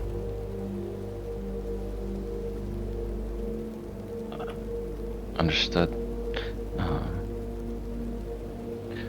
Another question that I have is that the chieftain seemed to in his final moments, want to walk into the tundra in a final act. Is there a particular place where the Loxodon tend to travel amongst your people in their final moments? A ritual or a sacred site?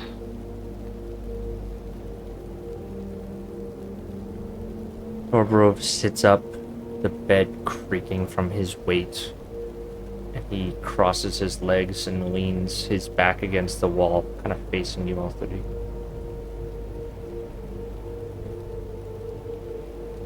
So you saw him, Ilromov.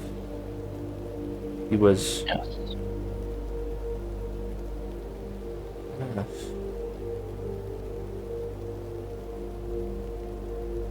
Ilromov is proud warrior. He would find creature to kill or be killed by.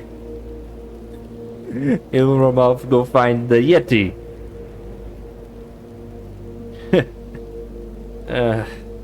His face kind of saddens.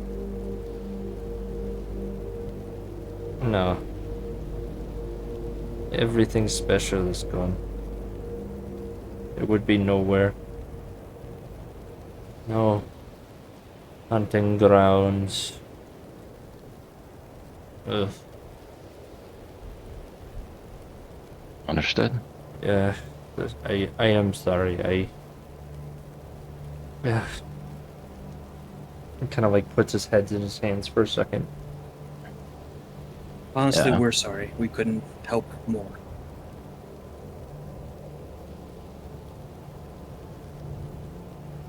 I would I'd like someone to ask him what was the timetable for Karnath arriving, and when they got the infection. Like I need a count. I need some like a little like timeline here. You can come back if you want to. Yeah, I think it's been enough. Right, No, yeah, I'm you still bet. in the kitchen making the. Are you yelling those questions down the hall? No, I think someone else should do it, and He's they just realize. coughing very meaningfully down the hall. Yeah, I'll ask him. I'll the time frame of when they got here versus the time that everyone got sick, and what the timeline really looks like in general, if he knows.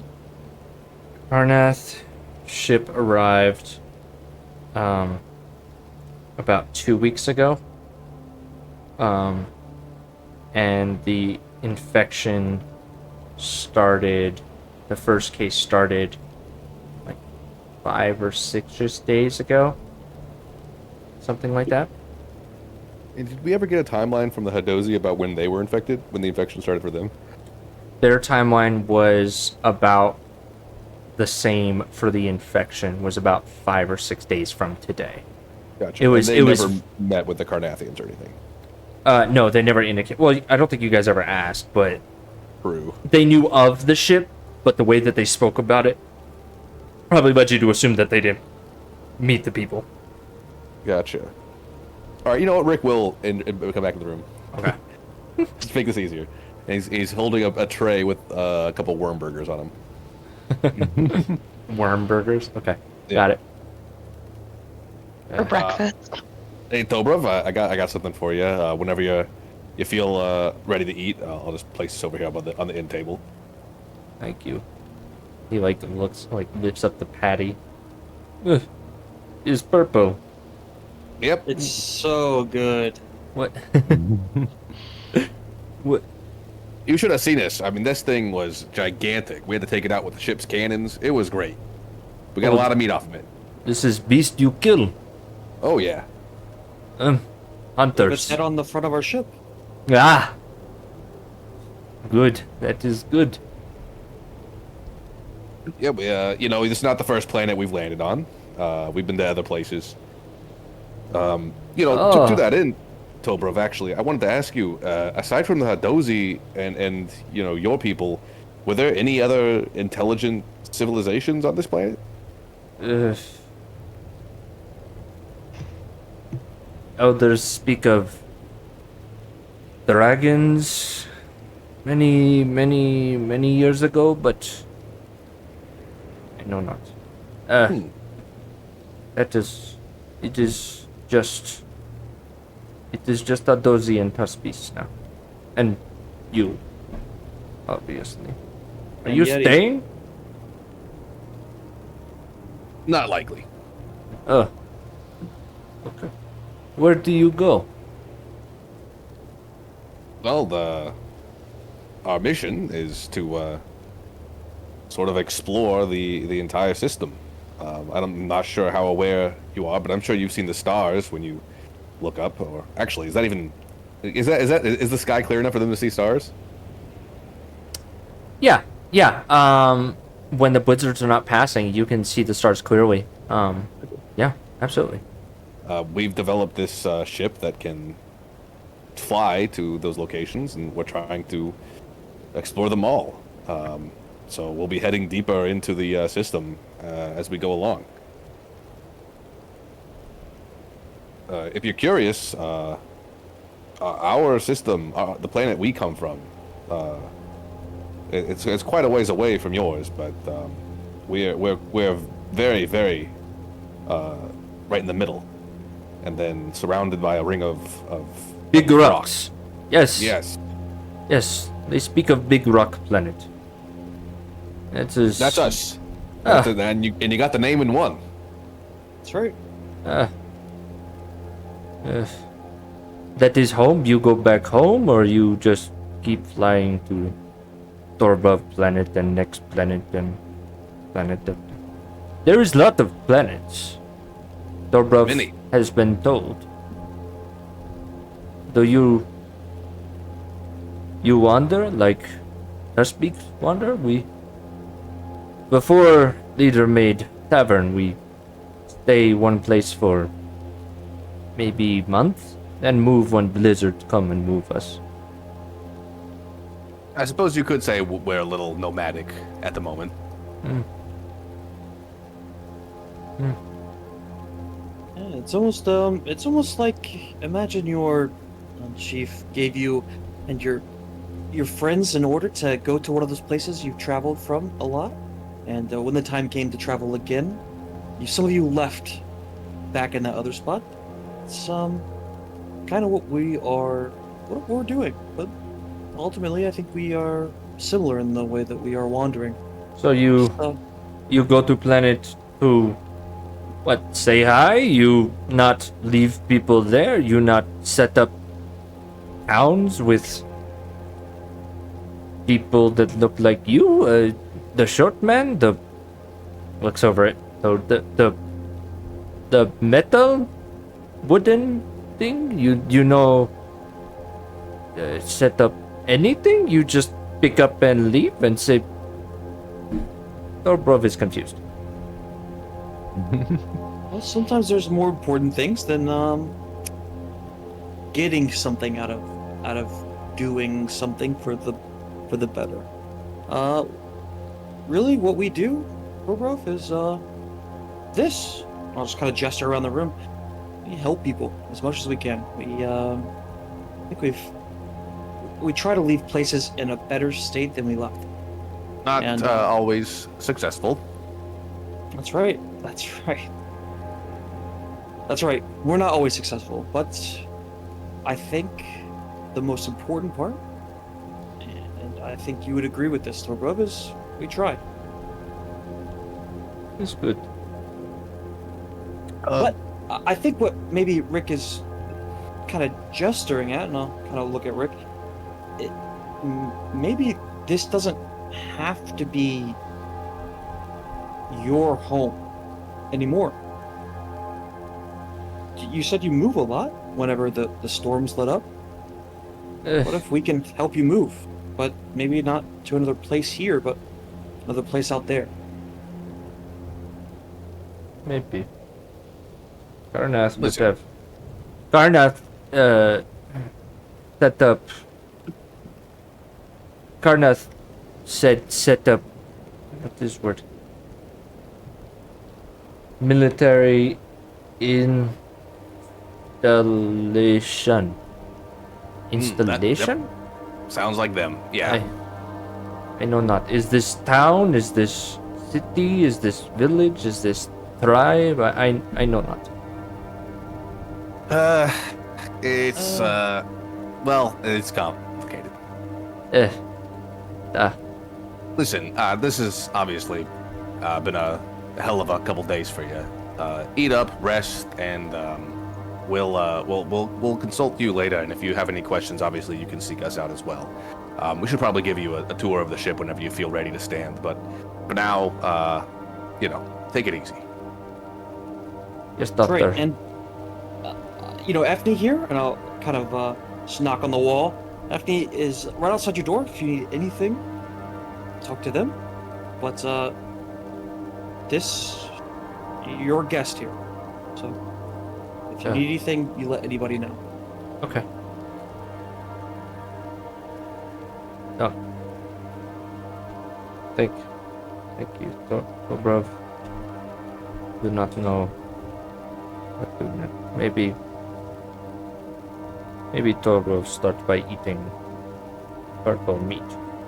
Yeah. He picks up the plate, puts it on his lap, and is still examining it as you all are walking out of the room. So good as I'm walking out. Hey, we should probably send some something alcoholic to his room. Give him a little something to take the edge off. We have some of that little river water from wherever it's immense. Oh I don't think yes. he's probably had anything that strong in Give his the life. elephant Everclear. I mean, Yes, he did sir. mention vodka, so like, look, at least He he's not did. like the Hadozi. He's not a teetotaler. We can give him something. That's fair. I'm just playing into racist stereotypes here. Sorry, Russia. know, Please don't hack I- my computer. Russia, mother Russia. It's even No, worse I because my dad's second wife was Russian, so it's even more disrespectful. That Oof. I'm not very good at it, but I'm giving it my all. Okay. Yeah, I think our plan, right? Someone correct me if I'm wrong, is we go back down to the town, maybe just scout it out, but then we try to make contact with Karnath? Mm-hmm. Okay.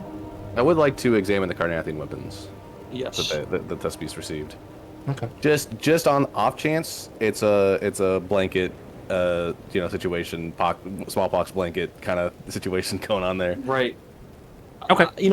Maybe even a black plague situation where they poisoned some of the animals. They said Torbrov said that it was a hunter that came back, so we could use that as well. But I think making contact at least with Karnath is important.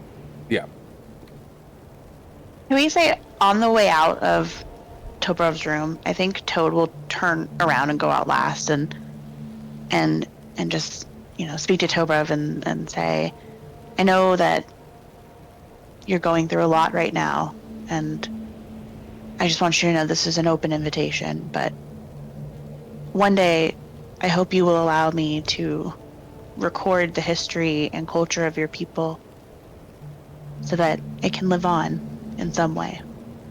It will live on through you, but so that others may know about it. Anytime. It doesn't have to be soon. Whenever you're ready. It's kind of a faraway look in his eyes as he kind of looks past you, but he gives a small nod.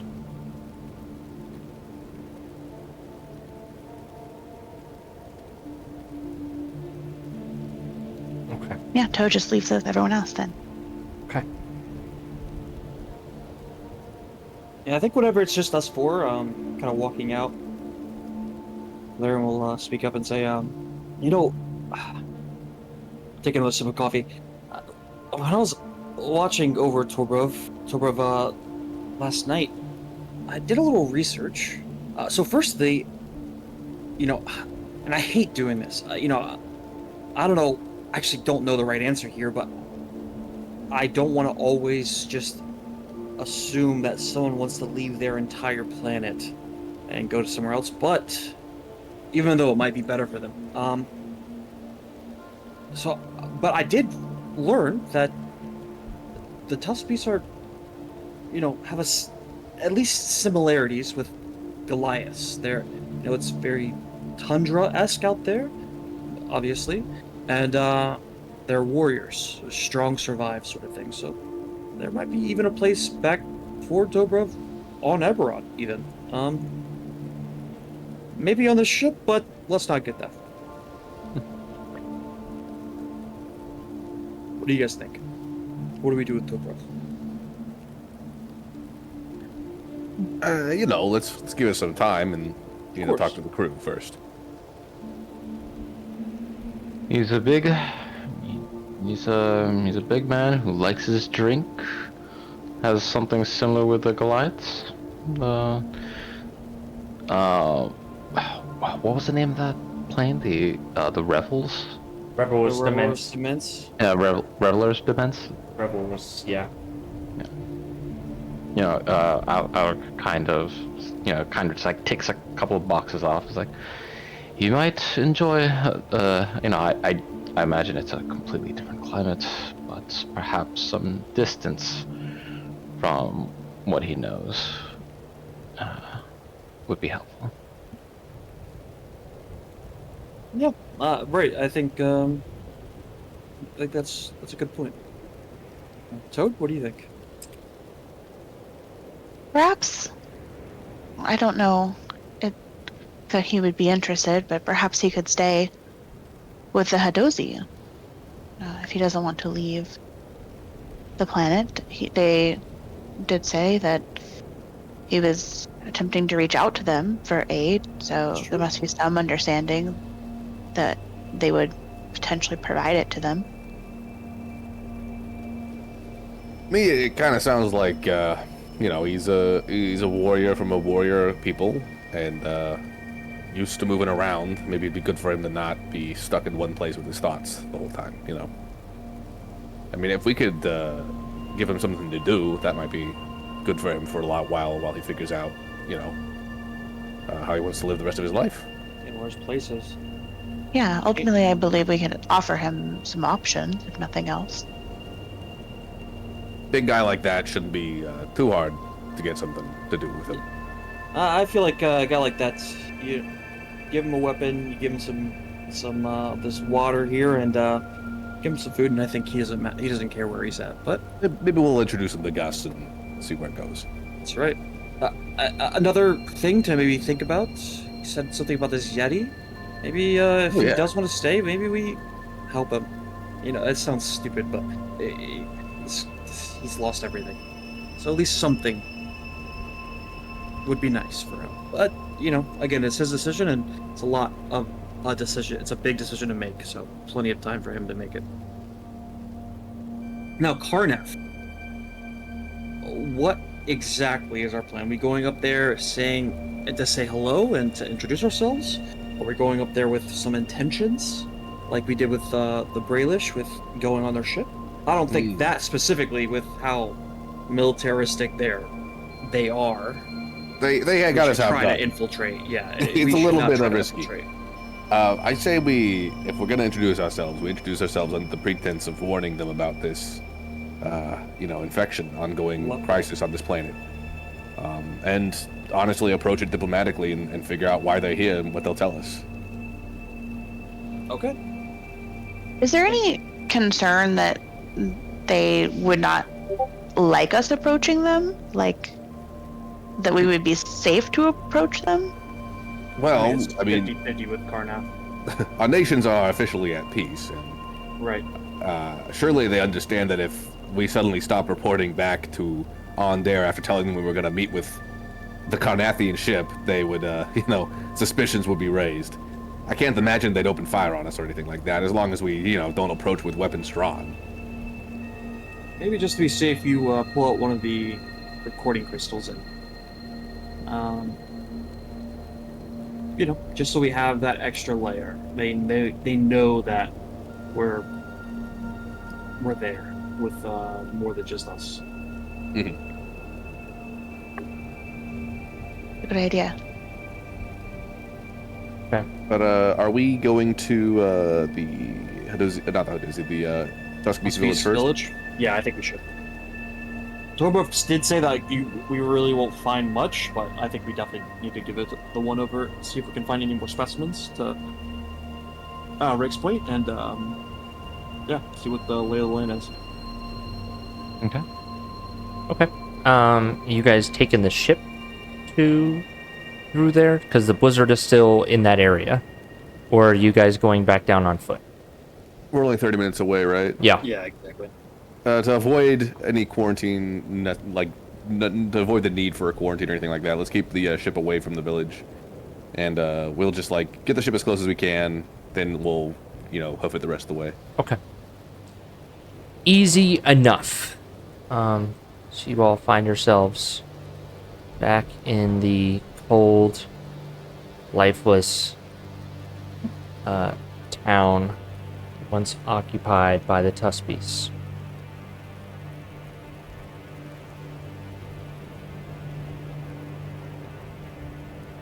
I was going to go look for an example of a Carnathi weapon.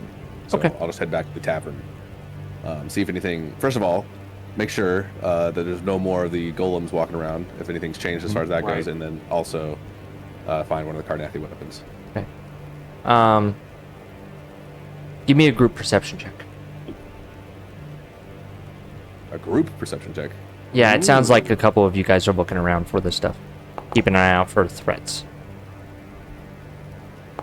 Well, looks like la-di-da-di-da. Here I go. You're just treading too much snow. Okay. Yeah, I guess if we're doing this check, Alec will have like ritually, begun like a scan with detect magic again. Okay. Good to know. That's helpful. It goes out to what, 30 feet? Right. Yeah. Okay. Got it. Understood. Your detect magic does not pick anything up immediately within 30 feet, and your eyes do not appear to spot anything besides corpses and destruction here. Gotcha. It appears unchanged from the day before, with the exception of more snow slowly piling in through the windows of the tavern. The exterior of the tavern is littered with broken tents and domiciles and hunting stations and things a more rustic village would have, but as before, covered in snow and all seemingly broken or destroyed in a scuffle or fight. It's quiet. Only the snow and howling winds accompany you in this lifeless town.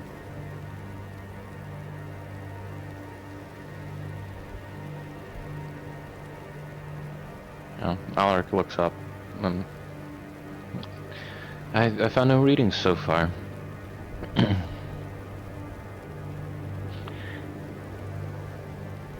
Looks like it's abandoned. So what are you guys looking for here?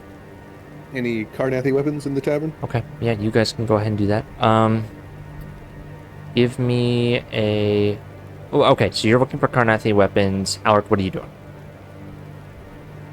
Same thing? Yeah, I kind of assumed, or Alaric would be like looking for weapons, like using the detect magic. Okay. Range, Got it. Toad and Valerian, what are you guys doing? I think Toad's gonna look for food, like food stores, like anything that we could use on Okay. the ship to add to our stores. Okay, got it. And Valerian? I think I will go with Toad to look for food, but specifically I'm looking for like game that they've just recently killed and are like they haven't made it into like, freezable or whatever food. Okay. Basically any game that they've recently killed. Okay, Or if there's any malformities or anything like that. gotcha. Valerian and Rick, go ahead and give me a joint investigation check. Oh, I didn't mean to do a disadvantage. Me and Rick but give pretty you good. I mean, I meant me? Alaric and Rick, since they're looking for weapons. We'll do the weapons check first. Okay. You rolled at a disadvantage. Yeah, I don't know why it was 14, so it Okay. should be an 18. Is my other Yeah, one. yeah. Okay. Well, I guess I wouldn't be rolling at advantage though. So if you want to just Yeah. re-roll it.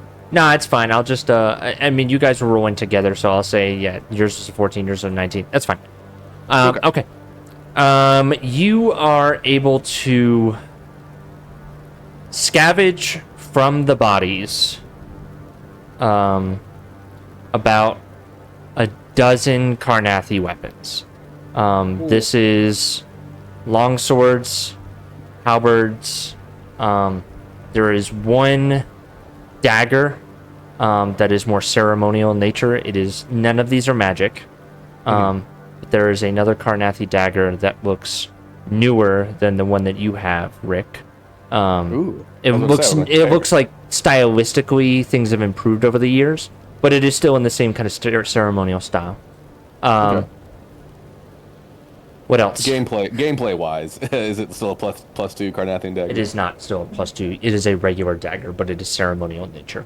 Gotcha. Okay. And it was found at the largest table in the I'll pull you guys in there. It was found in the largest table up here. And the rest were Gotcha. found from the corpses. And then in the outside exterior of the building, you were able to find about 20 shields, well-made Carnathy shields. Um, and it looks like there is some training equipment, like some training dummies that seem to be of good quality, and it is made of wood and material that is not does not resemble the wooden materials that was made to make the tavern. Interesting. Okay. Well, I have prepared a new spell. And Mr. DM, you tell me what this does. Okay. If it does anything. I want to detect poison and disease. Okay. All right. Ooh. What's the range on detect poison? 30 feet around you, and you're just kind of combing the area. Yeah. So I think it's like detect magic. I just have it on. Okay. Yes. Yes. And it lasts for 10 minutes. Yeah. Basically, it's basically exactly like detect magic. Okay. Yeah. But for poison and disease. Yes, poison and disease. Okay. So for diseases, you do obviously pick up signs of the weakened and dormant parasites in some of the bodies, right? Yes. That is clear and apparent around here. Mm-hmm. You are not detecting that from anything non-biological. Gotcha. Okay. I would also then like to go in and see if we can find any food stores. Okay. From the Hadozni. So Yeah. that's going to be a separate check, I imagine. Gotcha. Yeah, and we'll see. Toad and Valerian were knocking that out while you guys were handling the other thing. So we'll see what they do first. So I've Toad. got my special eyes for now, though. Yeah, you're specialized. Were the Okay. weapons used? The weapons that were held by that you found in the corpses were used. Yes, there is blood and signs of a struggle. It looks like you don't need to roll. You could probably piece together that the remaining husk beasts who were not turned were fighting off their turned brethren in the ice golems. Gotcha. Yep. Okay. Toad and Valerian. Go ahead and... Yeah, I think this would also be an investigation check. Actually, because you guys are trying to hunt for specific times of... Nah, I'll have that investigation as well. I think that makes sense. So either both of you... It looks like both of you. Jesus. Have any inspiration? Okay. So... I don't. You do find the food stores in the back in the kitchen. All the dry goods are empty, picked clean. There is very little game left. You can tell that it was not being prepared well, and it was being rationed heavily.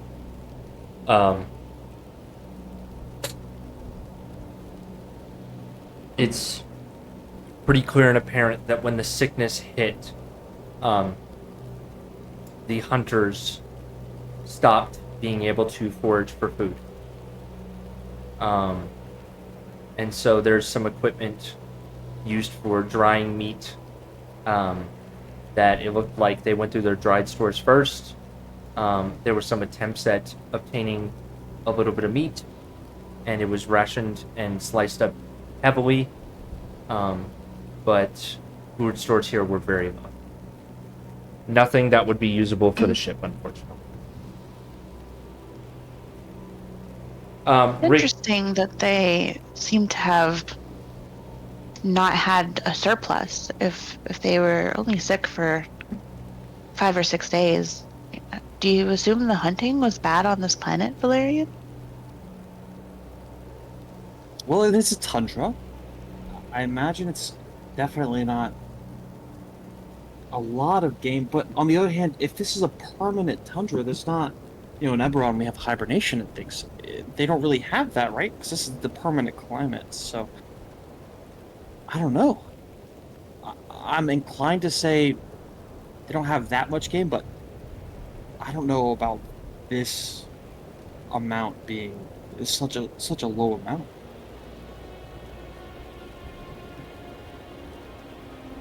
He did say that the hunter came back sick, so maybe they lost the hunters first.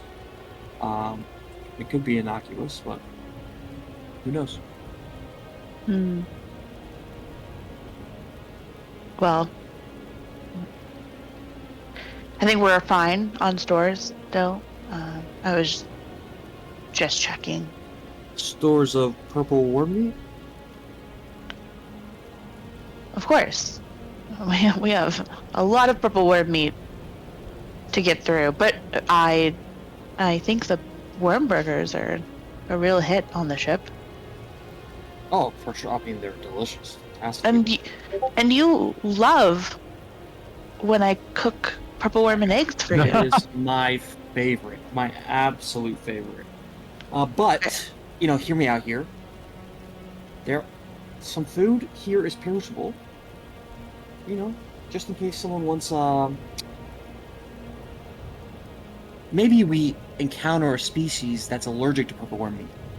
That's why we need to stock up on different things. But we didn't find anything, so I guess we're just stuck with purple worm meat. Are Rick and Valerian, Rick or Alaric? Are Rick and Alaric there, or is this? Yeah, I mean, at this point, you guys have all kind of concluded Meet with back your up. short Okay. investigation. Hey, looks like that food is it's no good. Can I tell Mr. DM if this disease because of the rot itself? Like, It's basic rot, infestation. Raw food being left out or unprepared food being left out. Yeah, so it's a no-go. But as for the rest of this village, the weapons are clean, and the only sign of the parasitic infection that I see is, well, on the infected bodies. Maybe we can do another search, but nothing overly suspicious here, to be honest with you. Well, maybe you use that ability whenever we meet Cardath. Might be a little helpful to see if they're hiding anything. Oh, yeah. But this is a very sad place. I think we've done a lot to salvage what we can. I think you guys should be proud of that. But, We should ask, leave this. Yeah, sorry, go ahead. I was just gonna say we leave this place as is. And Tobrov is effectively in charge of what happens here. If he wants to abandon it, so be it. But it's his place. I was just going to say we should ask him what he wants to do, and then figure it out then. 100%. But I think now for us, what do you say we go talk to our arch enemies? Well, we'll talk to Cardath, yeah. Yeah, I'll give Rick a little wink. Okay. Yeah, Yeah. Karnath. Yeah.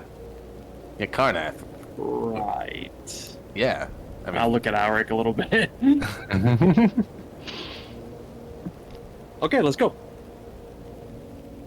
I assume that takes more than 10 minutes to get to Carnath, so I'm just gonna go ahead. Yeah, break you're my gonna need concentration to on this. you're gonna need to walk back to the ship first. So that's Yeah. at least 30 minutes. As we're walking, actually, can I look at Alric? Alric, this morning I got something really cool from the Chewingas, but it might be not super painful, but might be a little sting. Can I try something with you? Strange request, but It's just, I don't know if you've ever done this. You should really, not all you guys really should get a hold of Toad's crystals. The information in there is insane. Only with their consent. Of course. I'm not just gonna grab someone's crystals without asking. Well, yeah, for sure, 100%. Never would do that. But I there was You a could rabbit. try. You could certainly try. what did we find out? There was a rabbit hole of information, but let me try something. Is that okay? I suppose this is an exercise Is of everyone else?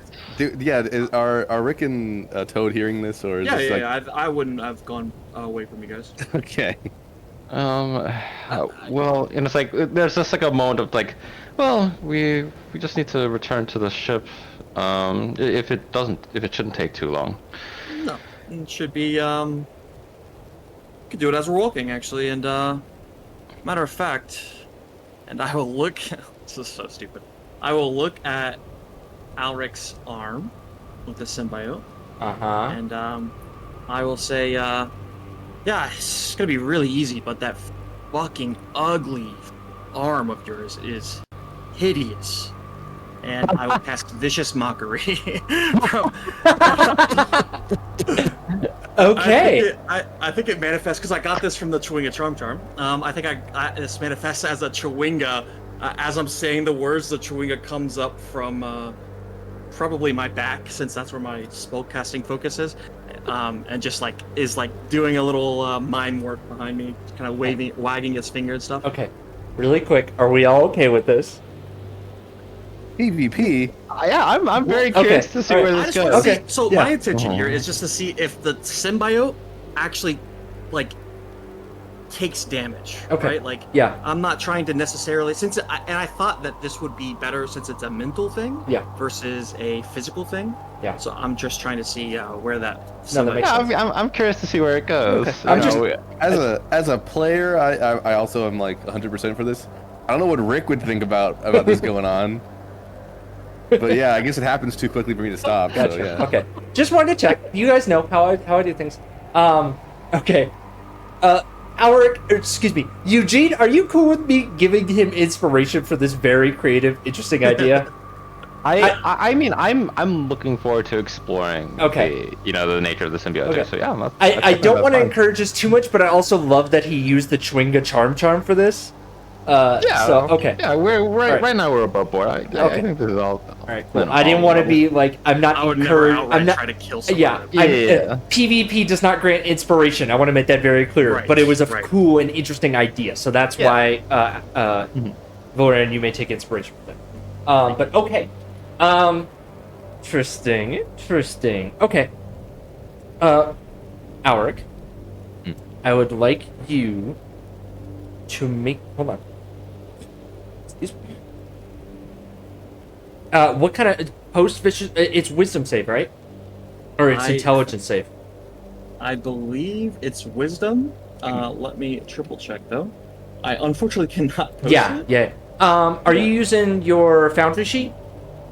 I am. Yeah, but it's Okay. not on my spell list, right? So Yes, from the but Chewinga Charm I can Charm? very quickly and easily add it to your character sheet Oh, on foundry. okay. Give me 1 second. If you can add friends and gust to it too, that'd be sick. Yep, Those are the other two I spells. shall. Hold on. I have D&D Beyond spells that I can very quickly add to your characters. Okay. I'm adding it now. You said you wanted friends on there too. Let me see if I And can. gust. Let's see if I can do this. Bow. Spell level cantrip. Oh, it's making me scroll. Hold on. You're being my test dummy for this. So. All good. Bow. There you go. Ooh, I Vicious see it. Mockery. Friends. Bow. And what else? And gust. Ooh, I use a different level. I use a different thing to gust. You but I rolled full damage on that. Can I do it to one? Damn, I don't really want to hurt. I'm very curious to where this goes. Yes, me too. I will say, because it is you're basically the way you roleplayed it was the Chewinga casting it. Right. I will say that because it's PvP, you can ask the Chewinga to not go for full damage. So I will say that it can be a 1d4, which but I will still honor that 4, so it'll be 4 psychic, depending on what this looks like. Okay. And it is a wisdom saving throw. Interesting. Okay. Alric, your wisdom Yeah, +1. is a +1 because your wisdom is directly tied to... Yes. Okay. Your wisdom comes from the wind. So, I would like you to make the saving throw, the DC 15 wisdom saving throw, at disadvantage, please. Gotcha. Ooh, literal 1. Okay.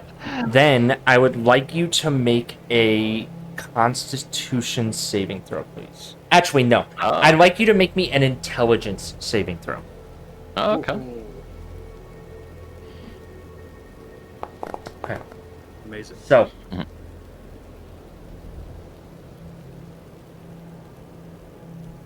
the symbiotic relationship that you have with this tentacle is that without the tentacle, mechanically, you have a 4 wisdom. Mhm. The majority of your wisdom is coming through the tentacle itself. Mhm. Because the tentacle was the direct target of the attack, and because it is based on the wisdom, the tentacle takes that 4 psychic damage. And what that means for you is you are experiencing because your mind and the symbiotic nature of this whip, because your minds are linked, the symbiote takes that 4 damage. You feel the pain in the whip, in the tentacle, and in its pain spasms, it squeezes, and it reacts inside of your body. Your mind is strong. You are a smart creature. You have some fortitude of not losing consciousness here, but you know that you were literally fighting to stay conscious for a brief moment there. Until you can take a long rest, your wisdom score is 10. So instead of that +1 modifier, you now have a +0 modifier to your wisdom. So Gotcha. you take no direct damage, but because your wisdom was targeted by this tentacle, the wisdom of this tentacle was targeted, you suffer directly to your score mechanically on your character sheet. Interesting. That is very. And you have a The- raging fucking headache. Yeah, I was wondering, does it manifest as like a headache? Like the levels to almost like does the symbiote begin to like writhe?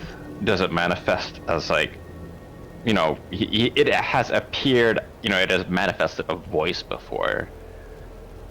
There is no words that come out, but in your mind, you hear a pained scream or cry or almost gurgle. It's a voiceless emotional reception on your neurons of pain and anger. But the tentacle does not control you. You are its master, not the tentacle. So, while it clearly harbors anger and resentment towards the creature, this plaything that has attacked it, you are in control here. Gotcha. And mechanically, is the wisdom save just a 0 modifier, or is my wisdom 10 Your wisdom currently? score is 10. Gotcha, thank you. Correct.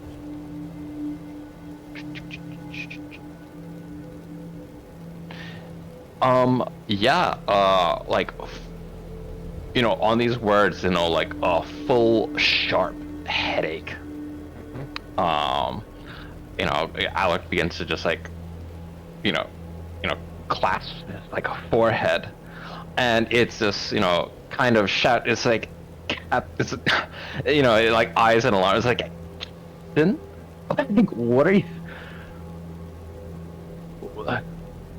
Are you okay? Are you okay? I'm sorry. I'm sorry. I just want to try something. Are you okay? Does this spell manifest, by the way, like visibly to Rick and what are the Toad? components? It is It's just verbal. verbal. Yeah, But so I think you would probably see the chewinga, maybe. But yeah. Interesting.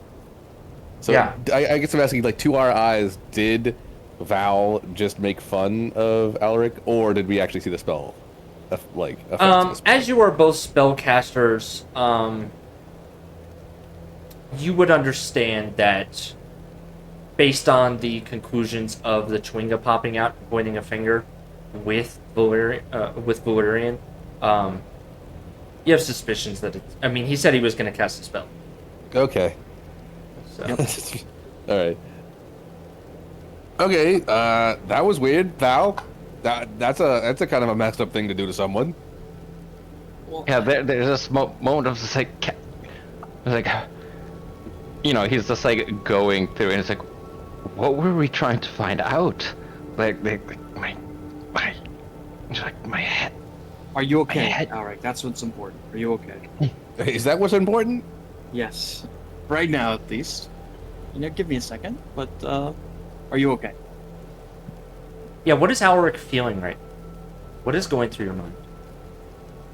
Well, if the, I think Alaric.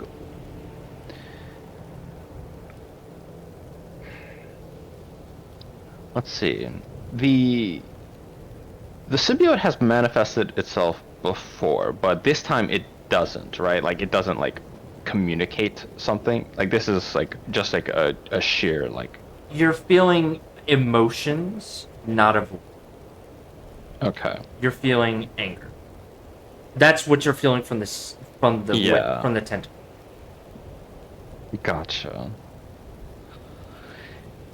Yeah, this is Alec right now, like performing a checklist of like what's going on in his body, and it's this notion of he's like trying to distinguish his anger, like his surprise from the symbiote's anger, and he's like trying to like talk through that, and it's just like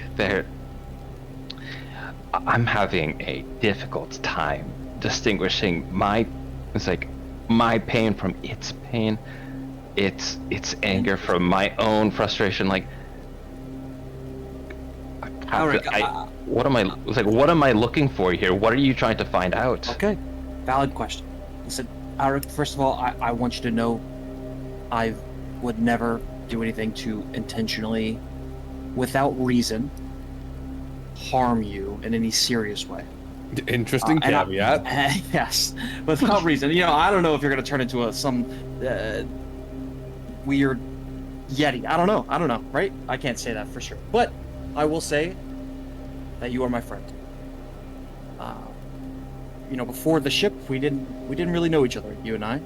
But I think we've gotten, at least I would say, you're one of my greatest friends. But I say that to say, last night, through the rabbit hole, through the crystals, I found this little society of dwarves, and its correlation to Karnak.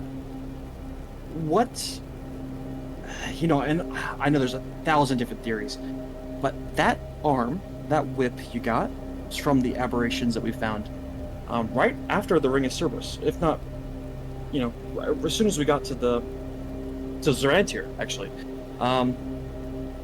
So, Gus was out here before in the cyberspace, right? Was Karnath? What I found is their favored method of control, really, or at least one of them, is via the use of aberration symbiotes specifically. So what if this is an advanced version of what they have, only they can't control it like you can? And I wanted to, I didn't, first of all, I think the whip looks sick, by the way. I think it looks awesome. But I wanted to see if I thought about its brain, its mind, its conscious, if I could affect it without affecting you. And it seems that you are intertwined. Of course, it's a symbiote, but I want to make sure I don't lose my friend. This is gonna be a this kind of this feels very specific, so this might be a challenge. Can Alaric determine if the symbiote considers Valerian an ally? And like that's like very specific for like D&D 24 stuff, because like apparently ally is like a keyword for some stuff. Okay.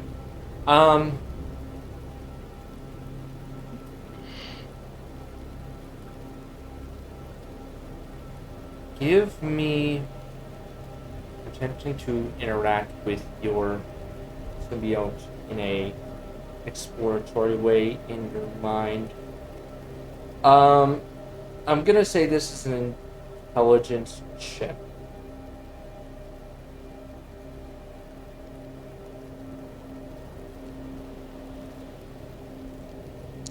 Actually, yeah, no, I'll take that.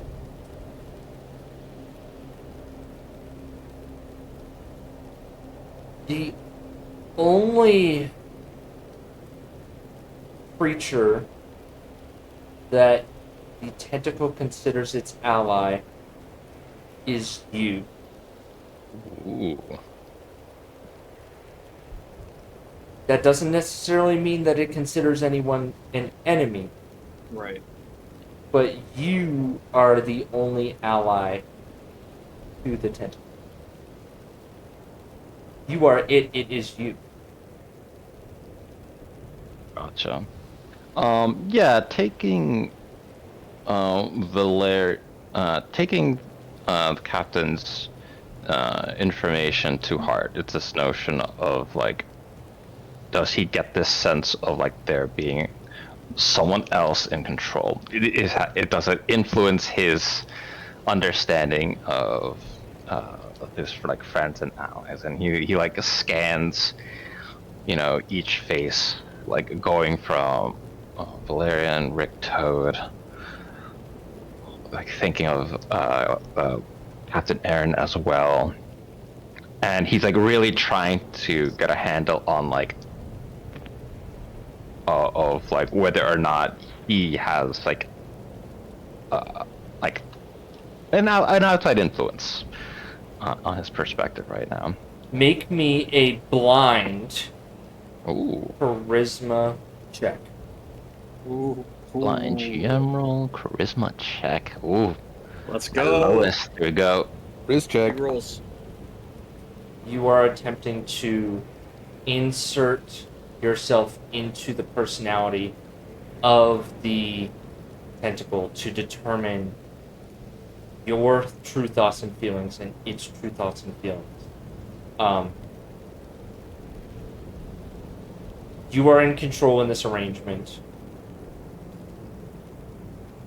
and you, of course, it seeks to help you because you are one. If that means helping your allies, it will help your allies. If it seeks to harm those who have wronged you, person indistinguishable, it will assist you. It is a tool. It is just another tool in your tool case. You still hold the control in this scenario. Gotcha. You have seeded some, and it has made you both stronger. And you've seen the benefits of that. And in your mind, you feel that you can push that seeding of control more in attempts, and you will gain more, and you will still keep control. You don't know if there is a limit to where you will lose control. If you can keep your mind about you, you may never lose control, and this is only a positive scenario. Perfect. Yeah, there's. Look into each face. This, he he kind of wipes the sweat from his brow and like lifts up his glasses and like rubs his like the bridge of his nose. Captain Wright, I'm fully confident in my control over the symbiote. I don't sense any indication that there is an outside influence. Perhaps it gives me the ability to be more sensitive to different phenomena, but Well, Alric, be honest, feel partly responsible. You have only used that whip to help us, and successfully so. I will always have your best interests in mind. But I had to say, I think with that introspective, I trust you intrusively. So, intrinsically, intrinsically, yeah. Intrinsically is what I'm looking for, Alric. Of course. So that's it. That's I want to make sure that this isn't a tool Karnath can use against you. So there. I am sorry if it hurt you at all. In return, feel free. Get back whenever you feel it's a good time. Okay? A little fun little get back on the captain, huh? I was like, of course, Captain. There's like he'll replace his glasses. Out of curiosity, is this a examination prompted by our esteemed security officer? Gus, huh? I see the way he looks at you. It's not, though.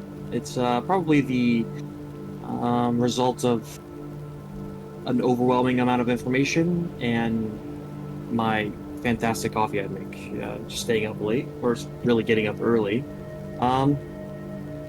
But there is a community of dwarves in more holds, not Karnath, that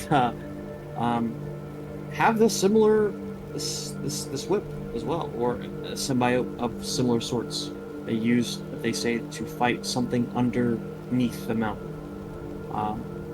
Might be something that you could use to assist yourself.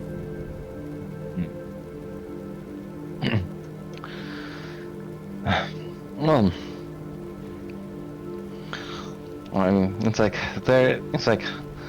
it's interesting that we've opened up this avenue for such experimentation. It's Rick. It's like, I wonder if there are, if you have any guidance on how we might, continue with these trials. Yeah. No, I don't. This is pretty new ground for me. Understood. Well, if there's nothing else. Yeah, are you okay?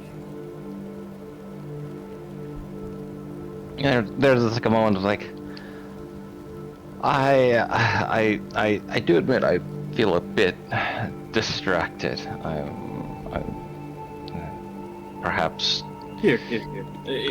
thinking more inwardly or being more introspective than I otherwise would have been. But otherwise, I seem to be in good health. We can conduct our examination. Importantly, you're in control as well. And I will give you a health potion. But take this. Auric's the least obvious I could do. Gotcha. Oh, thank you. Of course. And Alric, you are my friend, but for all of you guys, I hate captain. I don't hate being the captain, but it's just Valerian. And maybe if we're talking to someone new, maybe captain just for a show of who can ask questions to, but come on, we're all friends here. Just Valerian.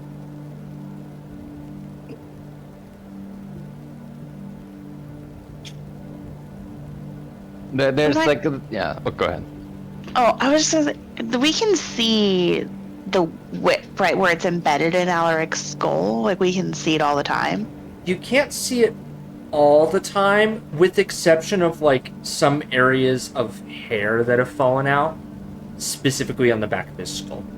Gotcha. But the parts So when it's that not manifested, we still can't see it anywhere that it would be on his body. on his arm or shoulder, like that is not visible unless it is being used in the function of combat. But it just looks like, it almost looks like he's got like a small tumor in the back of his head.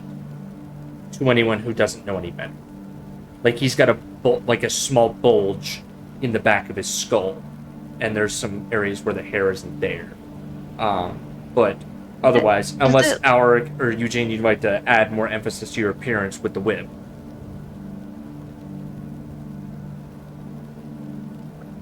Yeah, because it's like a whip, and he's also wearing this armor. Like when it moves, I imagine the articulating like parts of the armor make it very prominent. Like if like it's like moving his hands, there are these like the gauntlet has these moving parts, but to account for like the flexibility of the whip, his armor has like similarly made accommodations. So if it like writhes, I think it's very obvious that the armor changes with it. I'd say like there are effects that are visible because the way it moves is not necessarily subtle. Yeah. When it moves, it's very obvious. But yeah, I was when at rest, when it's not moving, which most of the time it doesn't. I was gonna say, as a bare minimum, you can't get around the tumor in the back of your head, but anything else besides that is what you choose for what your character's appearance is. So. Gotcha. Oh yeah. Anything to add on that, Toad? Or was that it? Does it look like it changed size at all after that entire exchange? Like shrunk or grew? The tumor? It's yes, actually. There would be a physical representation of the tumor being slightly smaller. Not by much, but if you stared at the back of this man's head enough, you would notice it. You pick up on a lot of stuff. You would notice that the bulge in the back of his head is slightly more recessed, slightly smaller, slightly less prominent. Interesting. Okay, that's all. Yeah, I think I'll put an arm around Alric, and a pat on the back, and let's go see Karnath. All right. Al. Do you guys want to press on to Karnath tonight, or do you want to call it here? I think it's a good stopping point, but I'm down to keep going with you guys. It's Friday, so I don't have shit to do tomorrow. Yeah, I'm good to go to Karnath. Or I mean, this also feels like a intuitive daft break, but Sure. Yeah, the problem is if we go to Karnath, I don't know when we're gonna stop again. Yeah. Right. 100%. So It depends on- We stop then. Okay. Yeah, we can stop. We can go ahead and call it then. we are slow rolling this planet. I mean, we're It's okay though. I'm Listen, sorry. you're I playing just wanted the to get a lot of game. information. Yeah, there's a lot of shit going on. So, listen, guys, there's no defined timeline for this game. So, we're almost. I think we're almost done. yes, But- I will tell you, Karnath area is the last area for now, that has anything of note for you. You're telling me we can't go hunt this Yeti down? Yeah, I'm on. I mean, you guys Dangle can. this Yeti in front of us. I totally will allow you if you want to go hunt this this legendary Yeti that apparently roams the tundra. So you totally can. I think an honor Torov. Just watch me frantically pull up tundra maps real quick. Yeah. I'll do it. You guys have Oh, watched me shit. make a map in 5 minutes, so I have This is the a good power. session though, because like I've actually been wanting to do not really that, because I literally just got that charm this session, but like just think and really talk and react to Auric's growing weapon. Those were like some real Bell level quips that you threw at him, insulting the look of his tentacle whip. Oh, I miss Bell. All right, I'm gonna go ahead and end the